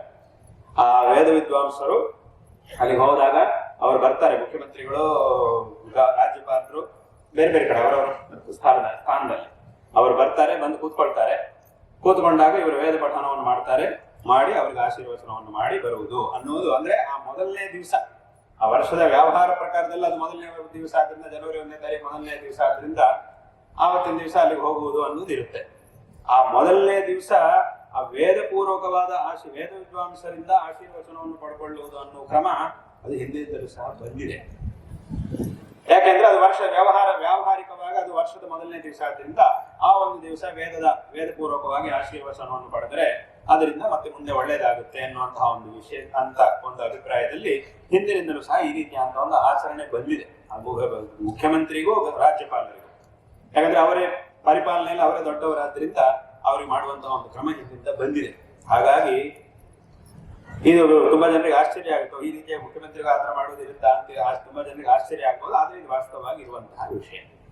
ಹಾಗಾಗಿ ಈ ರೀತಿ ಇದನ್ನ ಯಾಕೆ ಹೇಳ ಬಯಸ್ತಾ ಇದ್ದೀನಿ ಅಂತಂದ್ರೆ, ಏನಾದ್ರೂ ಒಂದು ಒಳ್ಳೆ ಕಾರ್ಯ ಆಯ್ತು ಅಂತಂದ್ರೆ ಆ ಸಂದರ್ಭದಲ್ಲಿ ವೇದ ವಿದ್ವಾಂಸರನ್ನು ಕರಿಬೇಕು. ಹೇಗೆ ಪುರೋಹಿತರನ್ನು ಕರಿತೀವಿ, ಪುರೋಹಿತರು ಬಂದು ಪ್ರಯೋಗ ಅದನ್ನೆಲ್ಲ ಮಾಡಿಸ್ತಾರೆ. ಅಲ್ಲಿ ಮಾಡ್ಬೇಕಂತ ವಿಧಾನ ಪೂಜಾ, ಹೋಮ ಇತ್ಯಾದಿಗಳನ್ನೆಲ್ಲ ಪುರೋಹಿತರು ಮಾಡಿಸ್ತಾರೆ. ಅದನ್ನು ಅವರು ಮಾಡ್ತಾರೆ. ಅದರ ಜೊತೆಗೆ ವೇದ ವಿದ್ವಾಂಸರು ಬಂದು ಯಾವುದಾದ್ರೂ ಒಂದನ್ನು ಭಾಗವನ್ನು ಪಾರಾಯಣ ಮಾಡಿ ಅಲ್ಲಿರುವಂತಹ ಸಮಯ ಶಕ್ತಿ, ಸಮಯಕ್ಕನುಸಾರವಾಗಿ ಶಕ್ತಿಗೆ ಅನುಗುಣವಾಗಿ, ಸಮಯ ಶಕ್ತಿ ಇದೆರಡು ತುಂಬಾ ಮುಖ್ಯ. ಅದಕ್ಕೆ ಅನುಗುಣವಾಗಿ ಇಂತಹದ್ದನ್ನು ಒಬ್ಬ ವೇದ ವಿದ್ವಾಂಸರನ್ನು ಗೌರವಿಸಬೇಕು ಅನ್ನುವಂತಹ ಒಂದು ಈ ಧಾರ್ಮಿಕ ಆಚರಣೆಗಳೆಲ್ಲ ಅದನ್ನು ಸಹ ನಿಯಮವಾಗಿ ಪ್ರತಿಯೊಬ್ಬರು ಮಾಡಬೇಕು ಅನ್ನುವಂತಹ ಒಂದು ಸಂದರ್ಭ ಅನ್ನುವಂತಹ ಒಂದು ವಿಷಯವನ್ನ ಇವತ್ತು ಇಲ್ಲಿರುವವರಿಗೂ ಮತ್ತು ಇದರ ಮೂಲಕ ಯಾರು ನೋಡ್ಲಿದ್ದಾರೋ ಅವರೆಲ್ಲರಿಗೂ ಸಹ ಈ ಒಂದು ವಿಷಯವನ್ನ ಈ ಸಂದರ್ಭದಲ್ಲಿ ಹೇಳಬಯಸ್ತಾ ಇದ್ದೇವೆ. ಅದರಿಂದ ಇದಂತಹ ಒಂದು ಕ್ರಮ. ಮತ್ತೆ ಅದರಲ್ಲಿ ಇಲ್ಲಿ ವೇದಾಧ್ಯಯನ, ವೇದ ವಿದ್ವಾಂಸರು ಅಂತಂದ್ರೆ ಅದಕ್ಕೊಂದು ಕ್ರಮ ಇದೆ. ಆ ಕ್ರಮಾನುಸಾರವಾಗಿ ಅಧ್ಯಯನ ಮಾಡಿದವರಾಗಿರ್ಬೇಕು. ಅದಕ್ಕೊಂದು ನಿಯಮ ಇದೆ. ವೇದಾಧ್ಯಯನ ಹೇಗೆ ಮಾಡಬೇಕು, ಯಾವ ನಿಯಮಗಳೊಂದಿಗೆ ಮಾಡಬೇಕು ಅನ್ನುವಂತಹ ಕ್ರಮ ಒಂದಿದೆ. ಆ ಒಂದು ಕ್ರಮದಂತೆ ಅಧ್ಯಯನ ಮಾಡಿದವರಾಗಿರ್ಬೇಕು. ಸುಮ್ಮನೆ ಏನೋ ಹೇಳ್ತಾರೆ ಅಂತಂದ್ರೆ ಅದು ಸಾಧ್ಯ ಆಗುದಿಲ್ಲ, ಅದು ಹಾಗೆ ಆಗುವುದಿಲ್ಲ. ಯಾಕಂದ್ರೆ ಅದಕ್ಕೊಂದು ನಿಯಮ ಇದೆ. ಆ ನಿಯಮಕ್ಕೆ ಅನುಗುಣವಾಗಿ ಅಧ್ಯಯನ ಮಾಡಿದಾಗ ಮಾತ್ರವೇ ಆ ಅಧ್ಯಯನಕ್ಕೆ ಶಕ್ತಿ ಅನ್ನೋದು ಬರುತ್ತೆ. ಆ ಒಂದು ಶಕ್ತಿ ಅಂದ್ರೆ ಉದಾಹರಣೆ ಹೇಳ್ಬೇಕು ಅಂತಂದ್ರೆ ಸುಮ್ಮನೆ ಏನೋ ಒಂದು 10 ಸಲ ಹೇಳ್ಕೊಂಡ್ರೆ ಯಾರಿಗೆ ಬೇಕಾದ್ರೂ ಬರುತ್ತೆ ಮಂತ್ರ ಯಾರಿಗೆ ಬೇಕಾದ್ರೂ ಕಂಠಸ್ಥ ಆಗುತ್ತೆ. ಆದ್ರೆ ಮಂತ್ರ ಕಂಠಸ್ಥ ಆಗುತ್ತೆ ಹೊರತು ಅದರ ಹಿಂದೆ ಆ ಶಕ್ತಿ ಅನ್ನೋದು ಇರೋದಿಲ್ಲ. ಸುಮ್ಮನೆ ಒಂದು 10 ಸಲ 15 ಸಲ ಒಂದು 50 ಸಲ ಹೇಳ್ಕೊಂಡ್ರೆ ಯಾರಿಗೆ ಬೇಕಾದ್ರೂ ಕಂಠಸ್ಥ ಆಗ್ಬಿಡುತ್ತೆ ಮಂತ್ರ. ಆದ್ರೆ ಮಂತ್ರ ಕಂಠಸ್ಥ ಆಗೋದು ಮುಖ್ಯ ಅಲ್ಲ, ಅದರ ಹಿಂದೆ ಆ ಒಂದು ಶಕ್ತಿ ಅನ್ನೋದು ಸಹ ಇರ್ಬೇಕು. ಅಂದ್ರೆ ಒಂದು ಉದಾಹರಣೆ ಹೇಳ್ಬೇಕು ಅಂತಂದ್ರೆ ಒಬ್ಬ ಮಹಾರಾಜ ಇದ್ದಾನೆ. ಆ ಮಹಾರಾಜನ ಹತ್ರಕ್ಕೆ ಒಬ್ಬ ಬಂದಿದ್ದಾನೆ. ಬಂದ್ಬಿಟ್ಟು ಹೇಳಿದಾನೆ, ಈ ಮಹಾರಾಜನನ್ನು ಬಂಧನ ಮಾಡಿ ಅಂತ ಹೇಳಿದ್ದಾನೆ. ಯಾರು ಏನ್ ಮಾಡ್ಲಿಲ್ಲ, ಎಲ್ಲ ಸುಮ್ಮನೆ ನೋಡ್ತಿದ್ದಾರೆ. ಯಾವನಪ್ಪ ಇವನು ಒಳಗೆ ಬಂದಿದ್ದಾನೆ, ಬಂದು ಈ ತರ ಹೇಳ್ತಾನಲ್ವಾ ಅಂತ ಎಲ್ಲರೂ ನೋಡ್ತಾ ಇದ್ರು. ಅದು ಕೇಳಿ ಮಹಾರಾಜನ ಕೋಪ ಬಂದು ಈ ತರ ಬಂದು ಹೇಳ್ತಾರೆ. ಆಗ ಮಹಾರಾಜ ಹೇಳಿದ ಇವನ್ ಬಂಧನ ಮಾಡಿ ಅಂತ. ತಕ್ಷಣ ಎಲ್ಲ ಹೊಡ್ಕೊಂಡು ಬಂದ್ರು, ಅವನು ಹಿಡಿದ್ರು, ಜೈಲೊಳಗೆ ಹಾಕಿದ್ದಾರೆ.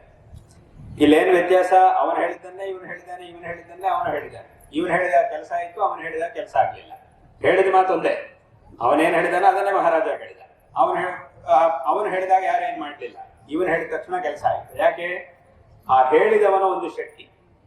ಅಂದ್ರೆ ಅವನಷ್ಟೆಲ್ಲ ಆ ಒಂದು ಸ್ಥಾನಕ್ಕೆ ಬಂದಿದ್ರಿಂದ ಅವನಿಗೆ ಅವನ ಮಾತಿನ ಹಿಂದೆ ಆ ಒಂದು ಶಕ್ತಿ ಅನ್ನೋದಿದೆ. ಮಾತು ಒಂದೇ ಆದ್ರೂ ಮಾತಿನ ಹಿಂದೆ ಶಕ್ತಿ ಅನ್ನೋದು ಅದಕ್ಕೆ ಅನುಗುಣವಾಗಿ ಬರುತ್ತೆ. ಹಾಗಾಗಿ ಇವನು ಹೇಳಿದಾಗ ಅದಕ್ಕೊಂದು ಆ ಶಕ್ತಿ ಅನ್ನೋದು ಬಂತು, ಆದ್ರಿಂದ ಆ ಕೆಲಸ ಅನ್ನೋದಾಯ್ತು. ಆದ್ರಿಂದ ಇದನ್ನ ನಾವು ಸರಿಯಾಗಿ ತಿಳ್ಕೊಳ್ಳಲು ಅಂತಹ ವಿದ್ವಾಂಸರಿಗೂ ಸಹ ಗೌರವವನ್ನು ಮಾಡಬೇಕು ಅನ್ನುವಂತಹ ಒಂದು ವಿಷಯವನ್ನ ಈ ಸಂದರ್ಭದಲ್ಲಿ ಹೇಳ್ತಾ, ಎಲ್ಲರಿಗೂ ಈ ಸಂದರ್ಭದಲ್ಲಿ ನಮ್ಮ ನಾರಾಯಣ ಸ್ಮರಣ ಪೂರ್ವಕವಾದ ಆಶೀರ್ವಾದಗಳನ್ನು ಮಾಡ್ತಾ ಇದ್ದೇವೆ. ಶಾರದಾ ಚಂದ್ರಮೌಳೀಶ್ವರರ ಹಾಗೂ ನಮ್ಮ ಪರಮಪೂಜ್ಯ ಗುರುವರಿಯರು ಜಗದ್ಗುರು ಶ್ರೀ ಶ್ರೀ ಭಾರತೀ ತೀರ್ಥ ಮಹಾಸ್ವಾಮಿಗಳವರ ಪರಿಪೂರ್ಣವಾದಂತಹ ಅನುಗ್ರಹ ನಿಮ್ಮೆಲ್ಲರ ಮೇಲೆ ಸದಾಕಾಲ ಇರಲಿ. ತದ್ವಾರ ಎಲ್ಲರಿಗೂ ಸಹ ಎಲ್ಲ ರೀತಿಯಂತಹ ಶ್ರೇಯಸ್ಸುಗಳು ಲಭಿಸಲಿ ಎಂಬುದಾಗಿ ಈ ಸಂದರ್ಭದಲ್ಲಿ ನಾವು ಆಶೀರ್ವಾದಗಳನ್ನು ಮಾಡ್ತಾ ಇದ್ದೇವೆ.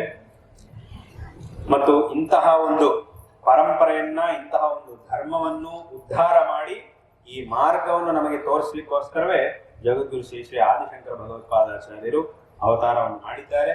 ಅವರು ನಮಗೆ ಈ ಒಂದು ಮಾರ್ಗವನ್ನು ತೋರಿಸಿದ್ದಾರೆ.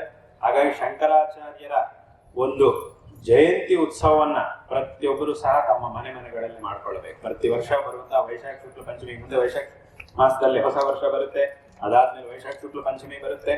ಆ ಒಂದು ವೈಶಾಖ ಮಾಸದಲ್ಲಿ ಪಂಚಮಿ ದಿವಸ ಪ್ರತಿಯೊಬ್ಬರು ಸಹ ಶಂಕರ ಜಯಂತಿಯನ್ನು ಮನೆಗಳಲ್ಲಿ, ಊರುಗಳಲ್ಲಿ, ಪ್ರತಿಯೊಂದು ಊರಿನಲ್ಲೂ, ಪ್ರತಿಯೊಂದು ಮನೆಯಲ್ಲೂ, ಪ್ರತಿಯೊಂದು ಸಂಸ್ಥೆಯಲ್ಲೂ ಎಲ್ಲ ಕಡೆನೂ ಸಹ ಶಂಕರಾಚಾರ್ಯರ ಒಂದು ಜಯಂತಿ ಆಗಬೇಕು. ಅವರು ಮಾಡಿದಂತಹ ಉಪದೇಶಗಳ ಒಂದು ಚಿಂತನೆಗಳು ನಡೀಬೇಕು. ಅವರು ಈ ಸಮಾಜಕ್ಕೆ ಮಾಡಿರ್ತಕ್ಕಂಥ ಒಂದು ಉಪಕಾರ, ಈ ದೇಶಕ್ಕೆ ಮಾಡಿರ್ತಕ್ಕಂಥ ಒಂದು ಉಪಕಾರ ಏನಿದೆಯೋ ಅದನ್ನು ಪ್ರತಿಯೊಬ್ಬರು ಸಹ ಮನನ ಮಾಡ್ಕೊಳ್ಬೇಕು, ಅನುಸರಣೆ ಮಾಡಬೇಕು. ಅದನ್ನು ಸಹ ಪ್ರತಿಯೊಬ್ಬರು ಮಾಡಬೇಕು ಅನ್ನುವಂತಹ ಒಂದು ವಿಷಯವನ್ನ ಈ ಸಂದರ್ಭದಲ್ಲಿ ಹೇಳ್ತಾ, ಇವತ್ತು ಆಗಿರುವಂತಹ ಈ ಒಂದು ಕಾರ್ಯಕ್ರಮ ಅತ್ಯಂತ ಶ್ರೇಷ್ಠವಾದಂತಹ ಒಂದು ಕಾರ್ಯಕ್ರಮ. ಅದಕ್ಕೆ ನಮ್ಮ ಮನಸ್ಸಿನಲ್ಲಿ ಅತ್ಯಂತ ಸಂತೋಷ ಉಂಟಾಗ್ತಾ ಇದೆ. ಈ ಒಂದು ಕಾರ್ಯಕ್ರಮವನ್ನು ಮಾಡಲಿಕ್ಕೆ ಬೇಕಾಗಿರತಕ್ಕಂತಹ ಸಮಯ, ಯೋಗ್ಯವಾದಂತಹ ಸಮಯವನ್ನು ಮತ್ತು ಇದರ ಒಂದು ಪೂರ್ಣಾಹುತಿಗೆ ನಾವು ಬರಬೇಕು ಎಂಬುದಾಗಿ ನಟರಾಜ ಭಾಗವತರು ಮತ್ತು ಅವರ ಸಮಸ್ತ ಬಂಧುವರ್ಗದವರು ಎಲ್ಲರೂ ಸಹ ಪ್ರಾರ್ಥನೆ ಮಾಡಿದರು. ಅದರಂತೆ ಇವತ್ತಿನ ದಿವಸ ಪೂರ್ಣಾಹುತಿ ಆಗುವ ಹಾಗೆ ಪ್ರಾರಂಭ ಮಾಡಿ ಎಂಬುದಾಗಿ ನಾವು ಹೇಳಿದ್ವಿ. ಅದರಂತೆ ಇವತ್ತಿನ ದಿವಸ ಈ ಒಂದು ಪೂರ್ಣಾಹುತಿಯು ಸಹ ಸಂಪನ್ನವಾಗಿದೆ. ಅತ್ಯಂತ ಸಂತೋಷಕರವಾದಂತಹ ಒಂದು ವಿಷಯವಾಗಿದೆ. ಮತ್ತು ಭಾಗವತರು ಅಂತ ನಿಮಗೆಲ್ಲ ಭಾಗವತ ಅಂತ ಹೆಸರಿದೆ. ಯಾಕೆ ಅಂತಂದ್ರೆ ನಿಮ್ಮ ಹಿಂದಿನವರೆಲ್ಲರೂ ಸಹ ವಿಶೇಷವಾಗಿ ಆ ಭಗವಂತನಲ್ಲಿ ಅತ್ಯಂತ ಶ್ರದ್ಧಾಭಕ್ತಿಗಳನ್ನು ಇಟ್ಟುಕೊಂಡು ಭಗವಂತನ ಆರಾಧನೆ ಮಾಡಿರ್ತಕ್ಕಂತಹ ಪರಂಪರೆ. ಹಾಗಾಗಿ ವಿಶೇಷವಾಗಿ ಆ ಒಂದು ಹೆಸರು ಅನ್ನೋದು ಹಿಂದಿಂದಲೂ ಸಹ ಬಂದಿದೆ. ಅದರಿಂದ ಇದು ಆ ಒಂದು ಅಂದ್ರೆ ಹಿಂದಿನವರು ಮಾಡಿದಂತಹ ಭಗವದ್ ಆರಾಧನೆ, ಆ ಭಗವಂತನಲ್ಲಿ ಅವರು ಇಟ್ಟಿರುವಂತಹ ಒಂದು ಭಕ್ತಿ, ಅದನ್ನು ಹೇಳುವಂತಹ ಹೆಸರು ಈ ಒಂದು ಭಾಗವತ ಅನ್ನುವಂತಹ ಹೆಸರು. ಹಾಗಾಗಿ ಅದು ಮನೆ ಹೆಸರಾಗಿ ಎಲ್ಲರಿಗೂ ಸಹ ನಿಮಗೆಲ್ಲರಿಗೂ ಸಹ ನಿಮ್ಮ ಕುಟುಂಬದವರಿಗೆ ಅದು ಬಂದಿದೆ. ಆದ್ದರಿಂದ ಇದು ತುಂಬ ಸಂತೋಷಕರವಾದಂತಹ ಒಂದು ವಿಷಯ. ಮತ್ತು ಇವತ್ತಿನ ದಿವಸ ಈ ಒಂದು ಪುಷ್ಯ ಮಾಸದ ಕೃಷ್ಣ ಪಕ್ಷ ಪಂಚಮಿ ಅಂತಂದ್ರೆ ಈ ತಿಥಿಗೊಂದು ವೈಶಿಷ್ಟ್ಯ ಇದೆ. ಏನು ಅಂತಂದ್ರೆ ತ್ಯಾಗರಾಜ ಸ್ವಾಮಿಗಳ ಒಂದು ಆರಾಧನೆ ಅದು ನಡೆಯುವಂತಹ ಒಂದು ದಿವಸ ಇವತ್ತು. ತ್ಯಾಗರಾಜ ಸ್ವಾಮಿಗಳು ಅಂತಂದ್ರೆ ಆ ಸಂಗೀತ ಶಾಸ್ತ್ರದಲ್ಲಿ ಅತ್ಯಂತ ಅದ್ಭುತವಾದಂತಹ ಇವತ್ತಿನ ದಿವಸ ಈ ಒಂದು ಸಂಗೀತ ಶಾಸ್ತ್ರ ಅನ್ನೋದಿದೆ ಅಂತಂದ್ರೆ ಅದಕ್ಕೆ ಕಾರಣರಾಗಿರ್ತಕ್ಕಂತಹ ತ್ರಿಮೂರ್ತಿಗಳು, ಮೂರ್ತಿತ್ರಯ ಅಂತ ಹೇಳ್ತೀವಿ. ಸಂಗೀತ ಶಾಸ್ತ್ರದ ಮೂರ್ತಿತ್ರಯ ಅಂತ ನಾವು ಹೇಳ್ತೀವಿ. ತ್ಯಾಗರಾಜ ಸ್ವಾಮಿಗಳು, ಮುತ್ತುಸ್ವಾಮಿ ದೀಕ್ಷಿತರು, ಶ್ಯಾಮಶಾಸ್ತ್ರಿಗಳು ಅಂತ 3 ಜನರನ್ನ ಮೂರ್ತಿತ್ರಯ ಅಂತ ಹೇಳ್ತೀವಿ. ಅದರಲ್ಲಿ ಒಬ್ಬರು ಪ್ರಮುಖರಾಗಿರ್ತಕ್ಕಂಥವರು ತ್ಯಾಗರಾಜ ಸ್ವಾಮಿಗಳು. ಅವರು ಅಷ್ಟೆಲ್ಲ ಸಂಗೀತ ಶಾಸ್ತ್ರವನ್ನು ಉಳಿಸಿ ಇಷ್ಟೆಲ್ಲ ಕೀರ್ತನೆಗಳನ್ನು ರಚನೆ ಮಾಡಿ ಆ ಭಕ್ತಿ ಮಾರ್ಗವನ್ನ ವಿಶೇಷವಾಗಿ ಪ್ರಚಾರ ಮಾಡಿದ್ದಾರೆ. ಅವರು ಮಾಡಿರುವಂತಹ ಒಂದು ರಚನೆ ಮಾಡಿರತಕ್ಕಂತಹ ಆ ಕೀರ್ತನೆಗಳಲ್ಲಿ ಆ ಭಗವದ್ಭಕ್ತಿ ಅನ್ನೋದು ಅತ್ಯಂತ ಅದ್ಭುತವಾಗಿ ಪ್ರತಿಪಾದಿತವಾಗಿದೆ. ಹಾಗಾಗಿ ಅಂದ್ರೆ ಒಂಥರ ಹೇಳ್ಬೇಕಂದ್ರೆ ಈ ಒಂದು ಭಾಗವತ, ಈಗ ನೀವು ಹೇಳಿದಂಗೆ ಈ ಮಾರ್ಗ ಅನ್ನೋದು ಏನಿದೆಯೋ ಇದನ್ನ ವಿಶೇಷವಾಗಿ ಅಭಿವೃದ್ಧಿ ಮಾಡಿ ಉಳಿಸಿದವರು ತ್ಯಾಗರಾಜ ಸ್ವಾಮಿಗಳು ಮತ್ತು ಆ ಸಂಗೀತ ಶಾಸ್ತ್ರದ ಮೂರ್ತಿತ್ರಯ. ಅವರು ಇದನ್ನ ವಿಶೇಷವಾಗಿ ಭಕ್ತಿ ಮಾರ್ಗವನ್ನು ಇಡೀ ದೇಶದಲ್ಲಿ ಈ ಒಂದು ಭಕ್ತಿ ಮಾರ್ಗ ಇವತ್ತಿನ ದಿವಸ ಎಲ್ಲ ಕಡೆಯೂ ಸಹ ಆ ತ್ಯಾಗರಾಜ ಸ್ವಾಮಿಗಳ ಕೀರ್ತನೆಯನ್ನ, ದೀಕ್ಷಿತರ ಕೀರ್ತನೆಗಳನ್ನ, ಶಾಸ್ತ್ರಿಗಳ ಒಂದು ಕೀರ್ತನೆಗಳನ್ನ ಎಲ್ಲ ಕಡೆಯೂ ಸಹ ಹಾಡುತ್ತಿದೆ. ಒಳ್ಳೆ ಸಂಗೀತ ವಿದ್ವಾಂಸ ಅಂತ ಅನಿಸ್ಕೊಳ್ಬೇಕು, ಯಾರಾದ್ರೂ ಒಬ್ಬ ಸಂಗೀತ ವಿದ್ವಾಂಸ ಅಂತ ಅನಿಸ್ಕೊಳ್ಬೇಕು ಅಂತಂದ್ರೆ ಈ ಕೀರ್ತನೆಗಳನ್ನು ಹಾಡಿದ್ರೆ ಮಾತ್ರ ಅವನು ಸಂಗೀತ ವಿದ್ವಾಂಸ ಅಂತ ಅನಿಸ್ಕೊಳ್ಳಿಕ್ಕೆ ಸಾಧ್ಯ. ಈ ತ್ಯಾಗರಾಜ ಸ್ವಾಮಿ ಅವರು ಬರೆದಂತಹ ಪಂಚರತ್ನ ಕೀರ್ತನೆಗಳಿರ್ಬೋದು ಅಥವಾ ನವಾವರಣ, ಬೇರೆ ಅವರು ಬರೆದಿರ್ತಕ್ಕಂಥ ನವಾವರಣ ಕೀರ್ತನೆಗಳಿರ್ಬೋದು, ಈ ಎಲ್ಲ ಕೀರ್ತನೆಗಳನ್ನು ಕಲ್ತರೆ ಮಾತ್ರ ಅವನು ನಿಜವಾದಂತಹ ಸಂಗೀತ ವಿದ್ವಾಂಸ ಅನ್ನುವಂತಹ ಒಂದು ಹೆಸರು ಅವರಿಗೆ ಬರುತ್ತೆ. ಅದನ್ನ ಅವರ ಒಂದು ಅಂದ್ರೆ ಯಾರು ಈ ಒಂದು ಭಗವದ್ಭಕ್ತಿಯ ಒಂದು ಮಾರ್ಗವನ್ನ ಸಂಗೀತ ಶಾಸ್ತ್ರದ ಮೂಲಕ ಇದನ್ನು ಬೆಳೆಸಿದ್ದಾರೋ ಅಂಥವರ ಒಂದು ಈ ಆರಾಧನೆ ದಿವಸವೂ ಸಹ ಇದಾಗಿದೆ. ಅಂದ ಈ ಒಂದು ಸಂದರ್ಭದಲ್ಲಿ ಈ ಕಾರ್ಯಕ್ರಮ ನಡೆದಿರುವುದು ಅತ್ಯಂತ ಸಂತೋಷಕರವಾದಂತಹ ಒಂದು ವಿಷಯ. ಹಾಗಾಗಿ ನಿಮ್ಮ ಆ ಹೆಸರು ಕೇಳಿದಾಗ ನನಗೆ ಇದು ಜ್ಞಾಪಕ ಬಂತು. ಇವತ್ತು ಅವರ ತ್ಯಾಗರಾಜ ಸ್ವಾಮಿಗಳ ಒಂದು ಆರಾಧನೆ ದಿವಸ ಆದ್ರಿಂದ ಇವತ್ತು ಇಲ್ಲಿ ನಡೆದಿರುವುದು ಸಂತೋಷಕರವಾದಂತಹ ಒಂದು ವಿಷಯ. ಹಾಗಾಗಿ ಈ ಸಂದರ್ಭದಲ್ಲಿ ನಿಮಗೆಲ್ಲರಿಗೂ ಸಹ ನಾರಾಯಣ ಸ್ಮರಣಪೂರ್ವಕವಾಗಿ ಆಶೀರ್ವಾದಗಳನ್ನು ಮಾಡ್ತಾ ಇದ್ದೇವೆ. ಮತ್ತು ಇವತ್ತು ಇಲ್ಲಿಗೆ ಆಗಮಿಸಿರ್ತಕ್ಕಂತಹ ಪ್ರಮುಖರು ಎಲ್ಲರಿಗೂ ಸಹ ನಾವು ಈಶ್ವರಪ್ಪನವರು ಮತ್ತು ಇಲ್ಲಿಯ ಶಾಸಕರು ಹಾಗೂ ಎಲ್ಲರಿಗೂ ಸಹ ಇಲ್ಲಿಗೆ ಆಗಮಿಸಿದ ಎಲ್ಲ ಪ್ರಮುಖರಿಗೂ ಸಹ ನಾವು ನಾರಾಯಣ ಸ್ಮರಣಪೂರ್ವಕವಾಗಿ ಆಶೀರ್ವಾದಗಳನ್ನು ಮಾಡ್ತಾ ಇದ್ದೇವೆ. ಮತ್ತು ಇದರಲ್ಲಿ ಭಾಗವಹಿಸಿದಂತಹ ಎಲ್ಲ ವೈದಿಕರಿಗೂ ಎಲ್ಲ ಗ್ರಾಮಸ್ಥರಿಗೂ ಎಲ್ಲರಿಗೂ ಸಹ ನಮ್ಮ ಆಶೀರ್ವಾದಗಳನ್ನು ತಿಳಿಸ್ತಾ ಈ ಮಾತುಗಳನ್ನು ಇಲ್ಲಿ ಉಪಸಂಹಾರ ಮಾಡ್ತೇವೆ. ಹರ ನಮಃ ಪಾರ್ವತೀ ಪತಯೇ ಹರ ಹರ ಮಹಾದೇವ.